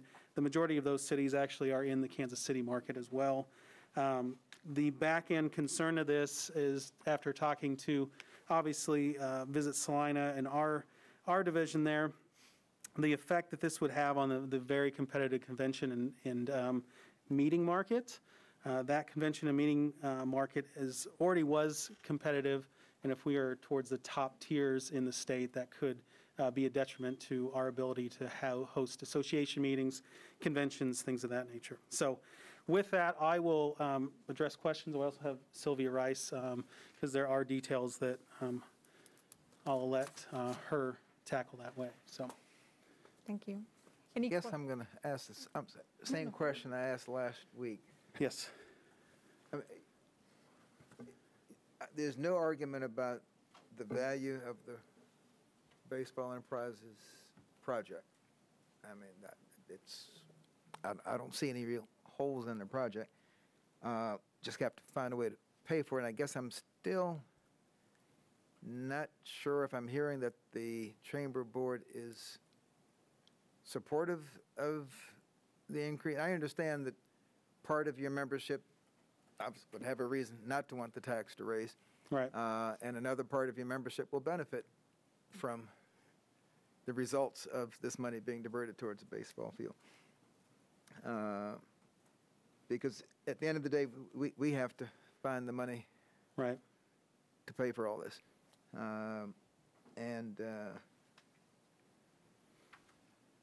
So is the question if the chamber is supportive of? Yeah, because I mean, the last thing you said was that it might have a negative, unless I'm misinterpreting, it might have a negative impact on attracting convention business. Well, just like anything else, it's very competitive. The Chamber Board is, and the Chamber, we are supportive of the project. I think, raising the transient guest tax, anytime you look at a 15 to 20 year tax levied, there's always a lot of concern with that from the standpoint of what that does to our total taxes. But, Visit Salina, obviously we have the contract with you all to do that work. Having these types of fields allows more tournaments to come in, allows the restaurants, the retailers, the convenience stores, the hoteliers to continue to do what they do in their market and raise those commerce dollars that are paid when folks come to town. So my take-home message would be that the hoteliers are supportive of this because the take-home message will bring them more rooms. The hoteliers that have responded to us, they did indicate that they feel like this is a good project. They are supportive of the project. They like to see, because they do receive teams that come in. And you know, when you have 100 and sometimes 120 team champion or tournament, that does put a lot of people into hotel beds here in our community. So they are supportive of the tax going up to They fill would be those bids? Say that again, I'm sorry. Are they supportive of the tax going up as they try to fill those bids? They are supportive to the point where it's not only them, it's not only the hotel industry receiving that tax. I think that would be a fair assumption from, or fair statement from the hoteliers we've heard from. Thank you. So just to confirm real quick, just to follow up. So the hoteliers are supportive to the, but at the same time, they don't want this to be the sole funding mechanism, and they aren't supportive of it if we have to use the entire 1.3 increase. Right. Okay. I think so. I don't have a good cheese analogy for that, but. Well, how are we supposed to understand it? I mean, Right. without cheese. But I think that is the, it's like, in Mr. Weilert's letter, you all received that a week ago or over a week ago. Did we? Are you referring to the one from Monica Baltazar? Oh, yes. Okay, Monica yes. Baltazar, I'm sorry. And the properties south, that was his platform as well. Any other questions or comments from the commissioners for Mr. Brown or Ms. Rice? Well, it's probably more of an internal conversation among the commissioners and our staff as to where, you know, if the entire 1.3% or whatever increase there is not used for this project, where's the rest of that money coming from? Again, we have until, I'm not sure what date, again, I didn't write it down from last week, but approving this now gives us a maximum 8% as we analyze the size of the project, because I think the scope has maybe changed a little bit, and we look at other funding mechanisms, is when we will, at some point, set that transient guest tax to a hard number, correct? I'm looking to city staff. Yes, the timeline on the front page of your staff report has the first and second reading of the ordinance to set the rate at August 31st. All right, so we still have some play in there. And you know, we're allocating money, and then we're going to say, well, let's see how much of this money we need to spend. I'd kind of like to know what the project's going to cost to see if we can afford it, and then figure out which sources of money we're going to use for it. Now, and unfortunately, our strategic planning session, I wish it was last week when I was mistaken, because then we would already had this conversation. We put the cart in front of the horse, or the horse in front of the cart here? Well, I think, yeah, and I'm speaking for Commissioner France to some extent, but I think part of the discussion previously was to go ahead and to get this in place so that the wheels were in motion to be able to generate revenue and to estimate what that might be, and then we can talk about what that might fund in the way of a project. If you truly want to know a project scope and budget, that's well beyond August 31st by the time we decide that, prepare it in detail and put together a budget. My take was that this was to kind of get the conversation moving, get the revenue in place so we then could flesh out the rest of those project details. Right, but we have a rough idea. I mean, we knew that the money that this generated would just about equal the annual payments on the anticipated debt for the right. But in terms of the project, scoping the project and preparing a detailed budget, we've yet to do that. We have a target, a budget number, a target number, but it's not to any high level of detail. Right. So, and I understand moving the process along. My concern is that once you give a certain amount of energy to a process like that, the pressure on us or the pressure on the private part of the consortium to come up with other sources of income is deflated tremendously because everybody knows in the back of the mind, well, if worse comes to worse, we can go up to 8. You know, when you don't know that you're going to get 8, you work a little harder to try to find the pieces to fill in the gaps. I understand your point. That's probably where I back out, and you as the governing body take on that conversation. That didn't help me any. Okay. But you're true. I understand what you're saying. The good thing is we're not going to have a change in commission between now and then. So we know where we stand as a group, so I don't see that, you know. If you had new commissioners coming in 2 months, I could see that being an issue because they would maybe take a different view, but Right. So somewhere between now and then, we still have to come up with double this amount for the escrow fund. Mm-hmm. that's a whole different discussion. Yeah, but I mean, you don't buy a Porsche if you can't afford the gas.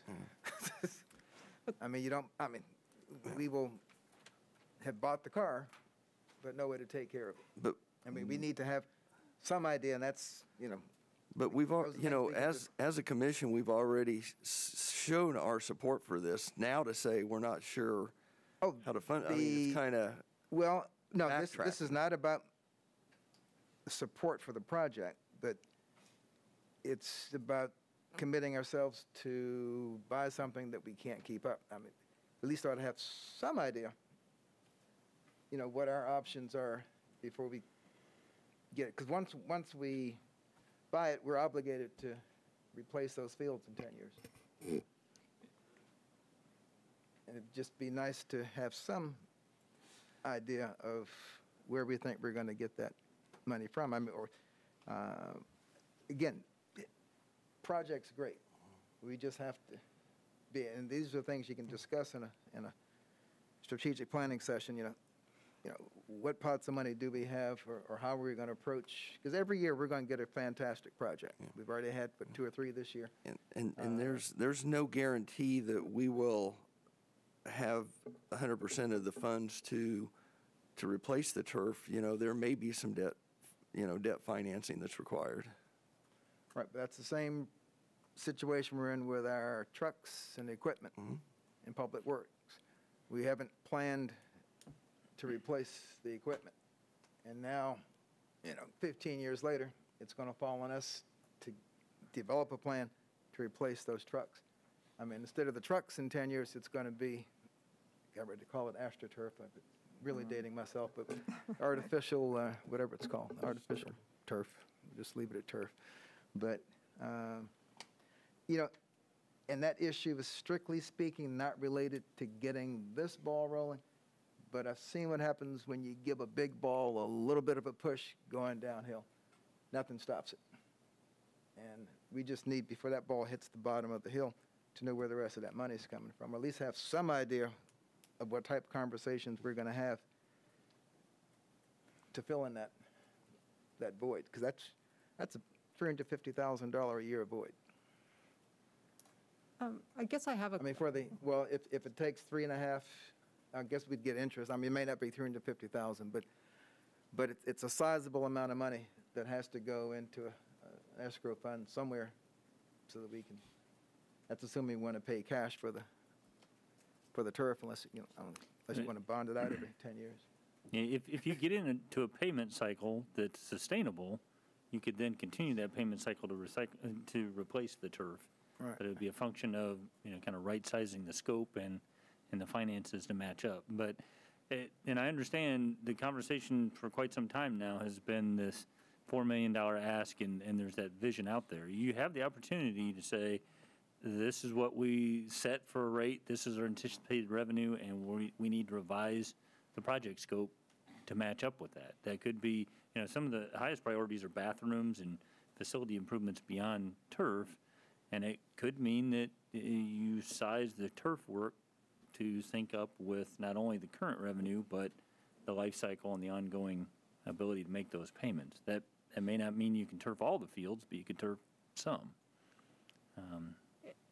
Just one quick question for you regarding, we're having a strategic planning session tomorrow, 1 of 2.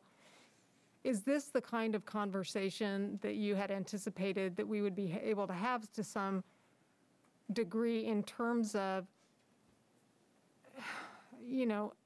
that actually the material you presented is incredibly thorough and incredibly depressing. I mean, I'm so sorry, Debbie, but whew. At any rate, but to me, this is precisely the sort of conversation that I would hope would come out of that, if we're like, well, we're not comfortable committing the whole 1.3% of the increased transient guest tax, that, we could set another amount, but not having the scope of the project in front of us, it's hard to know, without just being completely arbitrary, where to set a potential increase that we could all get behind and support. But I don't know if that's the sort of conversation that you were anticipating that we would be having tomorrow. I think we can have that conversation at a level of, here's what our fund balances are, Right. here's what our revenue expenditures look like historically and going forward. In these unique times, we need to have conversations about the American Rescue Plan and some of the stimulus money and our fund balances. So you'll have an opportunity to get a better sense of our financial picture. I don't think through tomorrow's strategic planning process, we're to the point of allocating, scope items and cost associated with any particular project, let alone this one. No, I get that. But we could have the conversation of, for projects of this type, these are the sources of revenue that we have. This is our pot. It's sales tax, economic development. Yeah, Right. I'm just making stuff up, but gas tax, whatever the pot is, that could be directed towards economic. You could put this economic development. You could do it Parks and Recs. It could come in lots of different pots, but. We could. I don't want to lead you to believe that there's a pot of money we're holding back that could be applied for this. Well, no, that's my fear, that we don't have a pot of money that we're holding back. In fact, that the conversation, similar previous conversations kind of got us to the point of targeting the transient guest tax. With the fund balance and American Rescue Plan, those, if you want to talk about the Park Master Plan annual allocation, those are probably the most likely alternate sources of revenue. And the poor Park Master Plan has probably been shot at and decimated more than any of our major projects. Things that plan to do, and then things get put on the back burner because the next greatest project comes along. And again, all good projects. But at some point, we need to set a plan and stick with it. When would you anticipate having more information regarding any funds from the American Rescue Plan being available for this project? Because that was what we had discussed in terms of lost transient guest tax revenue. I'll look to Deputy City Manager Wood. Yeah, I think we certainly can use American Rescue funds to replace transient guest tax that was decreased in the last year. The question about how we use it moving forward, that's something that I think we're going to have to wait on the Department of Treasury to provide some guidance on. It's really not clear about how do you account for lost revenue in the future? That's not just the last couple of years. The time frames and how you account for that's really, it's not clear. So at some point, Treasury will provide guidance on how they view those things. But at this point, we just don't have that. Do we know when the guidance on that will be out, by chance? Yeah, it's really hard to say. I mean, we're not even receiving funds. I expect we'll probably receive some funds in the next 90 to 120 days. I mean, those funds haven't even really started flowing yet. Because we're at the size, those will flow through the state. Is that correct? Right. For us, they will. So the county will get a direct allocation, but for us, they'll go to the state, and then the state has the opportunity to delay a few times, depending on their ability to get it transferred down. So, it could be some time before we actually see those funds, and I'm anticipating that they'll guidance to be there when you get the funds. Jacob may be aware of something I'm not, but I haven't seen. All I've seen is guidance is forthcoming. I haven't seen any articulated goal, let alone a deadline. It's hard for me to believe that hands money without guidelines. I'd like, But the don't bill, think that the it bill could happen, but you would think that there'd be guidelines at the same time or prior to receiving the funds. Yeah, so the timeline I'm talking out of is specifically outlined in the bill. It says that the funds will come down, and they call them tranches. So there'll be a first tranche that comes to the state within a certain time period, and then after that, they'll allocate it down Because to we get us. ours in 2 tranches, correct? And we That's do not correct. know exactly what that dollar amount will be. Is We that don't. correct also? We do not.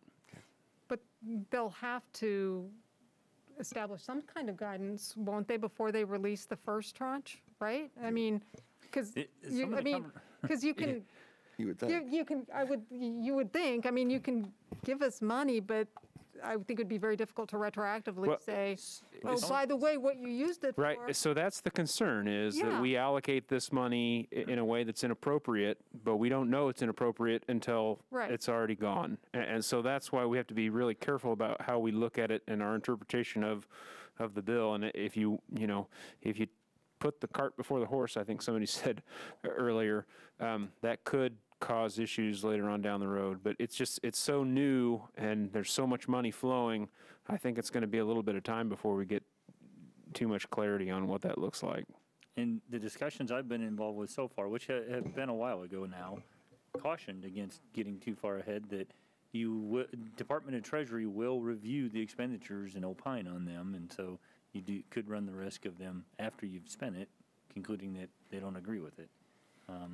But have yet to see a firm commitment on when the guidelines will be produced.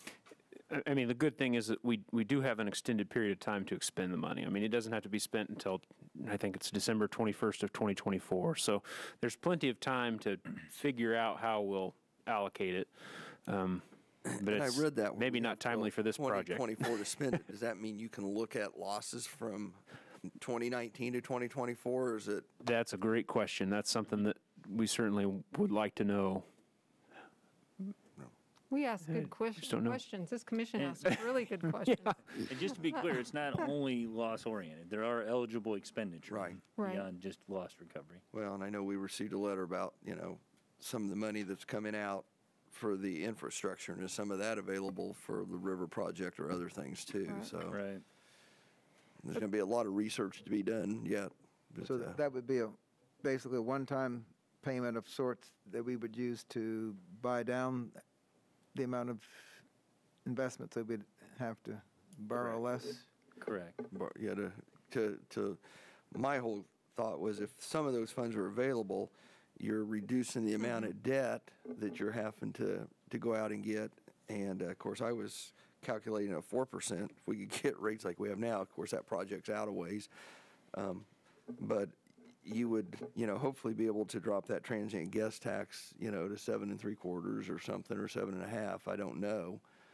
Again, will be decided here in the next few months, I'm guessing. So the timeline that you've given us here was built to accommodate, like whatever, this going into effect October 1st to correspond, because this transient guest tax adjustments can be made quarterly, correct? So we're trying to do that. So, and we have to supply was it the Department of Treasury, like a 30-day notification prior to that going? So so September 1st, and I'm just kind of going back through the dates that we have here, and it looks to me like we have about 30 days of wiggle room to meet the October 1st deadline. Failing that, would the next one then be January 1st? That would be That's correct. Beginning of the next quarter? Mhm. Okay. Yeah, and I haven't run the date calculations. I think you're pretty close on the 30 days time frame. So we could potentially push this a few more weeks, and maybe up to a month. I'd have to really look at the dates. Right. But we could potentially do that and not make a decision tonight. And still hit October 1st. Really like to, maybe I'm expecting too much from tomorrow, from our strategic planning session, but to have that discussion. We're in the unique situation that hesitancy on any one of the four of us here defeats this. So it's got to be a unanimous decision. And I would rather have a discussion about how we're going to go about getting money, in other words, the gas for this car, and then commit to the financing. I guess I'm going to look at city staff. Is that actually part of our discussion tomorrow? This particular project and the cost of it is not. I mean, Fund I guess balance what is- I'm getting at is Commissioner Davis is looking for answers tomorrow, and I Right. guess Well, not so much this project, because it really doesn't matter which project it is. It's if you bring me a economic development project, where are pots of money? If you bring me a parks project, where are the funds we have available? If you bring me a housing project, rather than just make it up as we go, I mean, set priorities in our budget, and, then there's funding left over. Or, we can only afford but so many projects of a certain type because we only have so much money coming in. And So it really wouldn't matter which project it is, yeah. So I think tomorrow the intention is to provide you a lot of background in terms of fund balances and availability of funds, kind of as Commissioner Davis has described. It wouldn't be necessarily at this particular project level. And then coming out of that, whatever you identify as priorities, and we were going to attempt to do an initial staffing through of those for your May 5th strategic planning session and be able to report back to you kind of the policy implications and kind of that background information. Again, wouldn't have that high level of detail, but would have a higher level than kind of the generalities that we're talking in today about whatever it is that you identify as your priorities you want us to focus on. Yeah, and it may not be that we may get a better super project 3 weeks from now, but if it falls into one of our priorities, then we should be able to shift our budget to meet those priorities.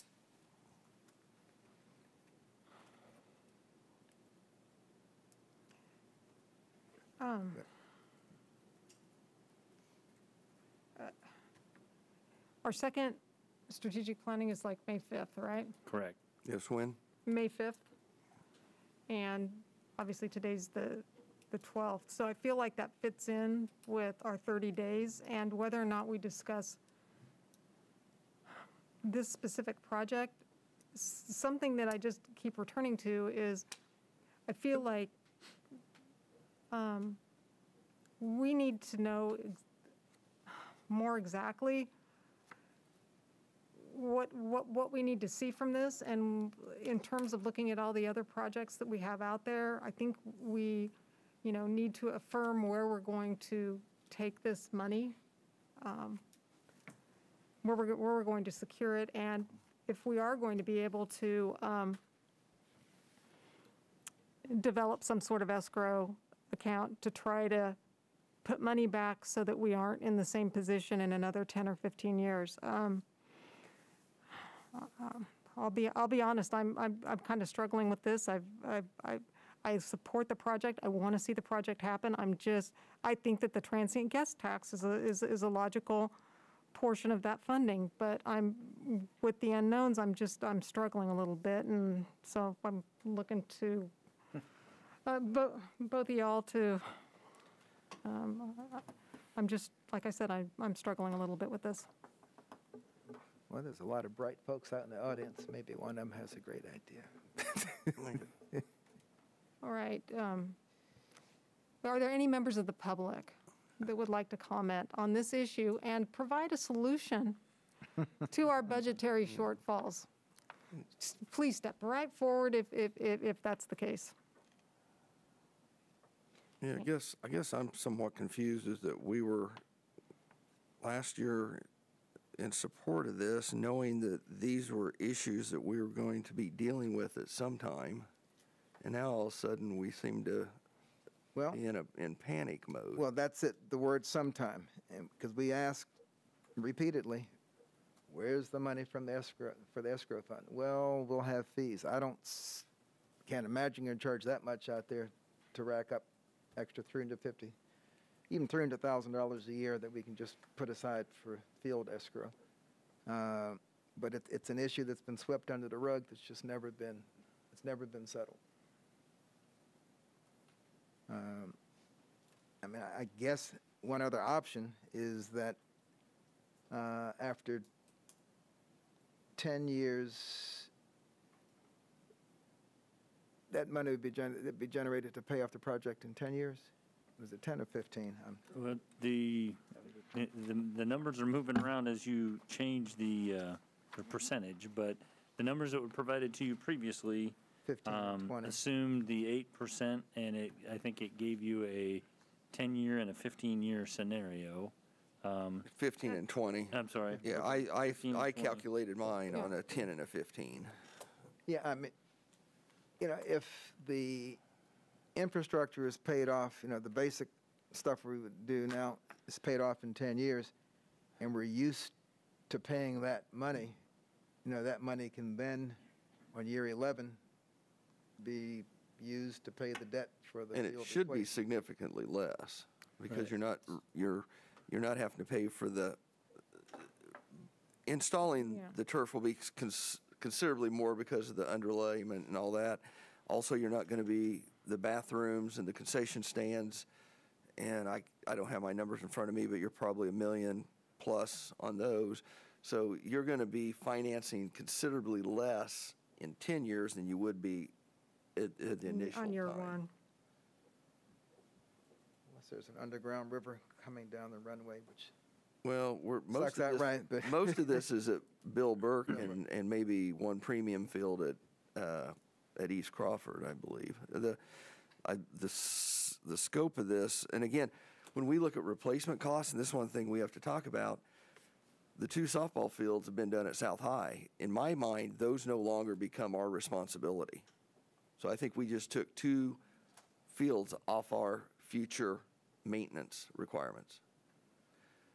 There's also, at some point, dollars to be saved from watering and mowing fields, and if nothing else, chalking and you know, dragging the fields every day too. So, you know, there's some savings there. Now, granted, we'll probably find somewhere else for those people to do something in the Parks Department, but. Well, I don't know where this. Well, I mean, leads I'd us. like to see a plan, you know, where, you know, we've pay this in 10 years. I mean, that's Commissioner Franz was saying, you know, why pay for something longer than its useful life? And again, if we're used to that tax for 10 years, assuming nobody needs a new football field or something, you know, that tax doesn't go up, it stays there, and it then goes for the replacements. If it's helpful, you can approach this a couple of ways. I mean, the traditional way is design, bid, build, where you put your design together, you figure out what the cost is, and you proceed. You have kind of tackled this the other way around, saying, let's get the revenue source in place, and then I was anticipating you're going to task staff with bring us a scope that matches up with the available revenue. And in that case, it's more like what you're talking about now, where we would say, okay, we need to scope the high priority items. We need to figure out what we can afford over the life of improvements and make provision for, you know, ongoing replacement of those. All the variables that you're talking about could be taken into account, but what would end up happening is the scope of the project would have to be adjusted based on the available revenue, rather than you've just scoped the absolute end goal and now let's find a way to pay for it. You've said, here's your budget, let's make it work. Right, I don't see us being in any situation other than that latter scenario.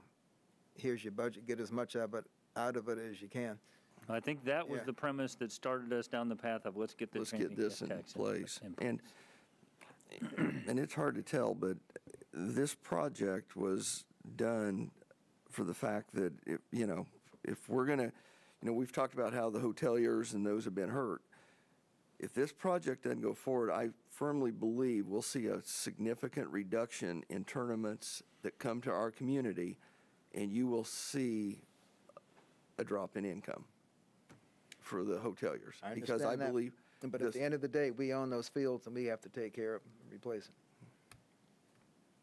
them. And we know that's an expense coming. So, I mean, we might as well have some idea now where that money's coming from.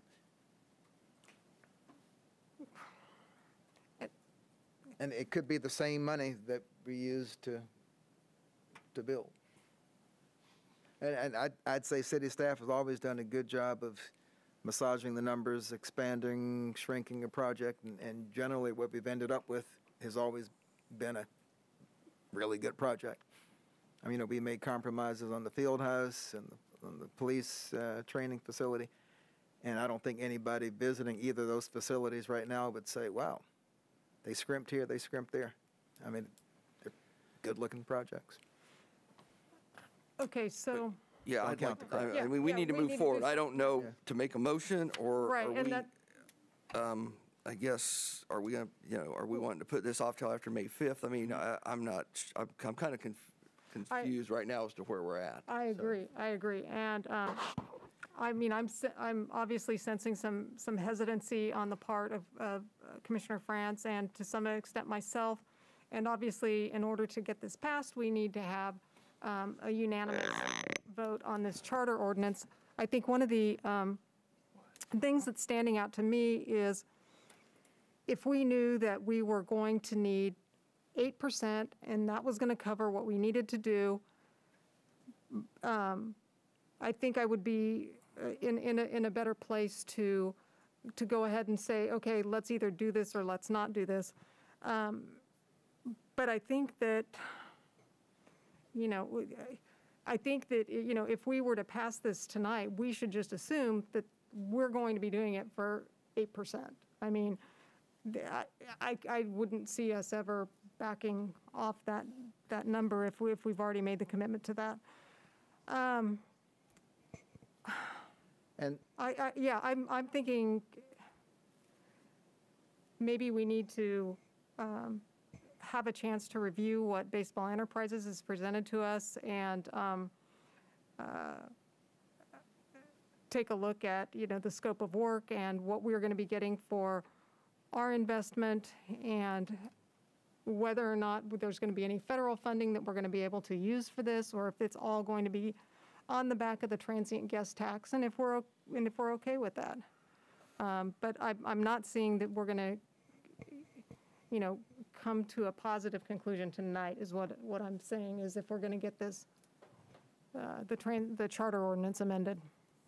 Mayor Hodges, we did have one person online that raised their hand. Okay. I'd like to go ahead. Mr. Blanchard, I'll give you access here. Okay, am I unmuted? Yep. Yes, go ahead. Thank you guys very much, and thank you for your deliberation on this item. First of all, I'd like to extend my thoughts and prayers to Commissioner Franz and his friends and families. Sorry, he's not there with you. Couple of things that caught my ear. One last week when Ms. Balthazar mentioned Mr. Weilert's operations and the downfall in the amount of revenue that he's been able to generate. The second thing related to that was the comment made today by Eric Brown about how the competitive environment particularly for convention facilities could be significantly impacted with any raising of the transient guest tax. And just for a little bit of history, I'll take you back, and Mike Scragg and some of you may be aware that when Mr. Weilert began to look at different ways that he could finance a meet and sleep facility in town with a great deal of prodding from Visit Salina, he initially had asked for a portion of the transient guest tax, and I was part of the board that said we really don't want to go there, and we ended up going with the CID. And as you all know, the CID is directly impacted by whatever sales tax he's able to generate on those rooms.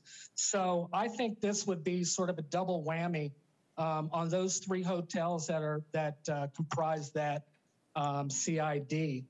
The other thing is that I don't know if you've done any research on who actually pays for a rise in the transient guest tax, but all of the research out there seems to indicate that 1/3 is paid by the traveler, 1/3 is paid by the hotelier, and 1/3 is paid by the employees in the form of fewer raises, fewer benefits, and things such as that. So at a time when I think it's pretty obvious that a lot of the people that work at those their service employees tend to be female and tend to be persons of color. And so, unfortunately, a lot of them fall on the lower end of the economic ladder. The last thing I want to mention is that I haven't heard anyone that opposes the project, nor do I. However, the financing is critical. Couple of suggestions, and I don't know if they're possible, but it seems that baseball and softball are ingrained in the Salina cultural fabric.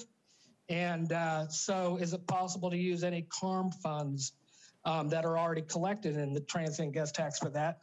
Also, we hear every time about what an economic development engine these are. And I don't hear anyone debating those, but why don't we dedicate economic development funds for economic development projects? And then the last thing, I'm simply urging you to wait and maybe have further discussions about this when you have a more concrete view of where you actually want to be on this. And I just have one question, if you can answer it for me. The petition, in regards to the petition process, does the petition process clock start at the initial first reading, or does it start at second reading? Because I think there would be, if it is 8%, I think you would get a successful petition. If it's if the increase is half of that, it might be more palatable to a lot of people and might avoid a public vote. But either way, the October 1st date would be moot if there is a public petition, because it would then need to be on the referendum and the timeline would be extended out for that. So I appreciate all your efforts and your deliberations. A lot of the questions are great ones, and funding is always tough, but I think if you keep discussing it and make your decisions based on data and with input from the people that this is going to affect directly, I think that you'll get a lot more public support on this. So thank you for your time and your efforts. Thank you.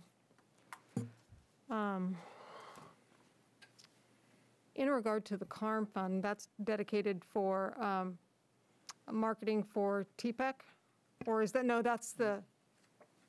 There's a portion, I'm trying to find it here in the staff report, but it's all by way of... That's for the cooperative marketing with the different agencies, right? Correct. That's, okay, I'm sorry. Okay. There is a ½ cent dedicated to cultural arts regional marketing. Right.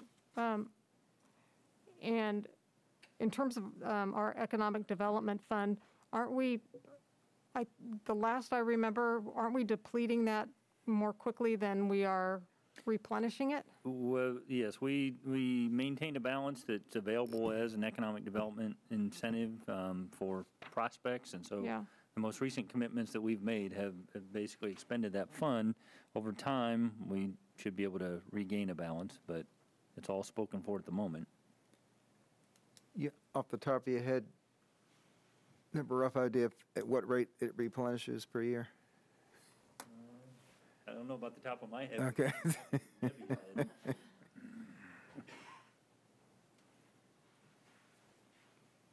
I believe the fund that you're talking about is the fund that we're funding from sales tax, 3.9% from the sales tax. We do actually spend in support for economic development industries such as SDI and SCEDO. We spend a little bit more than what we make currently on that 3.9%.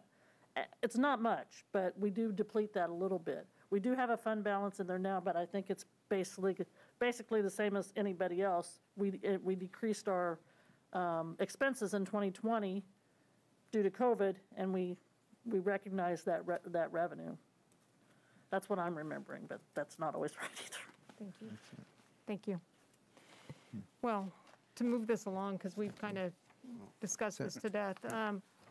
Just one, so Yeah. if this money was in perpetuity assigned to the baseball project, then we're basically putting baseball complexes on the same footing as our TPEC subsidy, which comes out of that money as well, correct? Correct. Yeah. If it were assigned in perpetuity, yes. Right, well, it'd be assigned at least for 20 years, because 10 to pay for the stadium and 10 to replace the field. Yeah. And which would have to be replaced in another 10 years. So it would sound like a continuously needed fund. Here's what I propose, which is probably, may not even be legal. But it sounds like there are questions about the project and its impact on the transient guest tax and where we're going to need to increase that transient guest tax to, and that there's still some confusion about any federal funds that may be available for us. So I really, I hate to do this for what amounts to, in essence, two agenda items in a row, but I really feel like that we need to defer this conversation until after we've had our May 5th strategic planning. And if those of us, Commissioner Davis obviously has a lot of questions, I have a few questions. If we're able to talk through those with staff, perhaps with each other at the second session, I think that would, I would like for us to all go into this on the same page and feel really good about this decision, because this is a really, really good project. But it's the financing mechanism when it comes down to it, and I understand the impetus to push it up to demonstrate our commitment, which is great, but it also creates a kind of a ripple effect that now we've got some other questions that we need to have answered now that we're actually faced with the decision. So I don't know if that's acceptable to the other commissioners or not. Well, since we need 4 votes, I don't know if we have any choice. Yeah. Because I don't see 4 votes up here. Yeah. So. Yeah, and again, I don't know where our conversation would go tomorrow. I think a lot of my questions will get answered tomorrow. Of course, the more you discuss something, the more questions you end up with. I was going to ask something about what she's, bear with me just for a split second there, and it's probably out of my head. It may come back. So what do we need to do to move it to after the May? What's the latest date? The next Monday after that strategic planning would be May 10th. Now, having said that, packet day would moving be it to May 24 10th, hours does after that the then move strategic the planning start? conversation. What's that? The packet would have to go out 24 hours after the strategic planning, so it's probably not realistic to put it on the 10th, more realistic to put it on the 17th. 17th? So if we did May 17th, the timeline, I'm looking at Mr. Wood, since he's kind of put this timeline together, does that move us to January of 2022 for a start date? Hang on, so It would have to, wouldn't it? hang on, May 17th, May 24th. Well, Public. if you push everything back a month, the July 2nd becomes August the 2nd. That gives you the no legal holidays in August. That gives you 4 Mondays in August to do the first and second reading to set the rate. So this pushes it back 5 weeks. But now, would the information coming out of that second strategic planning session materially alter information that would be on a blue sheet?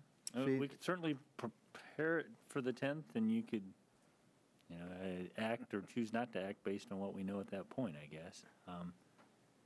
And you don't necessarily have to set a date at this point. If you need staff to work that timeline with the goal of October 1, we can flesh that out for you outside of this meeting. I think, at least speaking for myself, the October 1 deadline would be the goal for myself. Oh, I know what my question was. Yeah, and that triggered it. Let's just say for whatever reason, travel was down. And the transient guest tax does not perform the way we expect. We then need a plan B in our back mind as to where funds will come from to make up the shortfall in debt payment.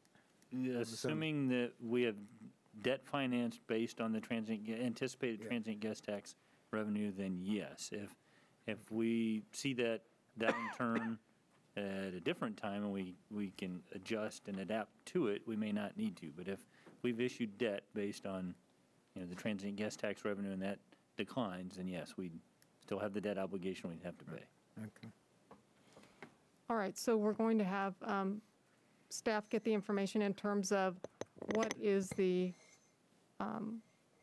Yeah, I think the 17th will work, but I want to verify that math for you. Okay, so we'll have staff verify the timeline that will work in order to accommodate the October 1st new transient guest tax rate. And for my part, I'll get my questions refined, and hopefully some of these things that will become more readily apparent when we have our strategic planning sessions. And that 24th is not the legal day from Memorial Day, it's the 31st? Yeah, it's the 31st. Okay. All right, so do we need to take any action on this? I don't believe you have to. If you choose not to take any action, it just fails, and staff will work through the calendar and we'll bring it back to you. Okay, thank you. All right, then that will take us to item 8.1. Item 8.1, consider dedication of electrical transmission line easement across a portion of the Fire Station Number 3 site at 2633 Belmont Boulevard. All right, Mr. Andrew. Thank you, Mayor and Commissioners. Evergy has been quite active in the community in terms of upgrading lines, rerouting lines, expanding substations. There's been a lot of activity in easement acquisitions, and city staff was recently contacted by Evergy about their desire to obtain additional easement area across the southwest corner of the Fire Station Number 3 site. There's an existing transmission line there. That transmission line actually predates construction of the fire station, as does an existing easement, but because of upgrades they're making to that line, they are requesting to expand their easement. So the shape would stay triangular. It would be confined to the southwest corner, but they're essentially doubling the size of the easement. We've looked at it. It's in the corner. It's in a front yard setback area. It doesn't really impact the functionality or ability to expand the fire station. The city attorney reviewed their initial easement instrument and requested some modifications to be made. Those have been made, and what's in your packet reflects those modifications. Evergy has offered a payment of $2,500 for the additional easement. And so your alternatives this evening would be to, first of all, you could by motion accept that offered compensation and authorize the mayor to execute the power line easement. You could postpone consideration of this item to a future meeting date to allow staff or Evergy to provide additional information, or you could decline to authorize the dedication at this time and provide additional direction to staff and Evergy. Thank you, Mr. Andrew. Are there any questions from the commission? If we were to not accept this, what are Evergy's legal recourses to get this easement? Well, in staff's experience, having been contacted by some private owners in the community and included on correspondence, Evergy does have condemnation powers, which they have used when property owners have been reluctant to grant the easements. And so we did have a situation out along South 9th Street where a property owner didn't want to, they couldn't agree on a price, and the owner didn't want to grant the easement at all, and that easement was condemned. When So it's condemned, do you still have to pay? I'll defer that to Mr. Bankston, but in that case, there was a financial settlement as part of the compensation, but I'm not clear on how Evergy's dedication or their condemnation authority compares to ours. And the only reason I ask is they're going to get this one way or the other. So that's what I think. Am I not correct? That is correct. Okay. That's, Yeah, thank you. gotcha. Any other questions for staff? So you might as well take the 2,500 and skip the legal fees. I was just going to. Unless we can twist their arm and get 5 out of them and put it toward baseball fields. I'm sorry, I'm getting punchy. If I may, Mayor, that just to make sure everybody's clear, that if there were conflicting public interests that the city was representing, they don't necessarily trump the city's, if the city had a conflicting right-of-way or easement. In this case, the city is the owner of the property abutting the right-of-way. So in that situation where we are much alike a private property owner without conflicting interests based on staff's analysis, they would have the opportunity to acquire it by eminent domain.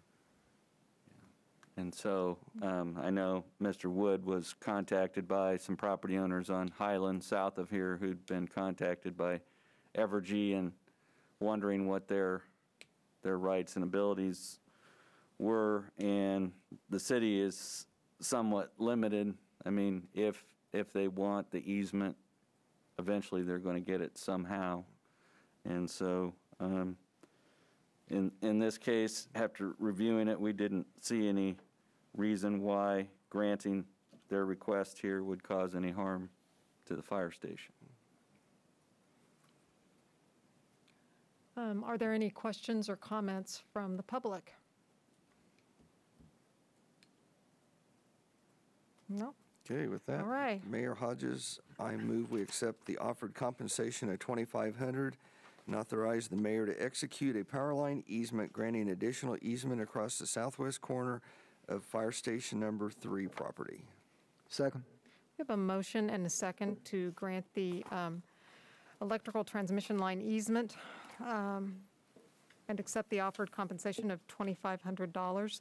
Could we have a roll call, please? Commissioner Davis? Aye. Commissioner Hoppick? Aye. Commissioner Ryan? Aye. Mayor Hodges? Aye. That motion passes 4-0. So we'll make sure Ms. Pack collects the $2,500 before we turn the easement loose to Evergy. That might have been the easiest thing you've ever done, Mr. Mayor. Is there any other business for this evening? Not business. I'd just like to compliment whoever is responsible for the great audio on the call-in calls today. This is, Yeah. I don't know who gets the credit, but It's a system it was update very, that very nice. City, county, and Salina Media Connection staff have been working on for a while, Great. Agree. and not necessarily in that order. Is there a motion to adjourn? Move to adjourn. Second. All those in favor, please say aye. Aye. All right, we'll see you next week. Well, actually, we'll see you tomorrow for our strategic planning.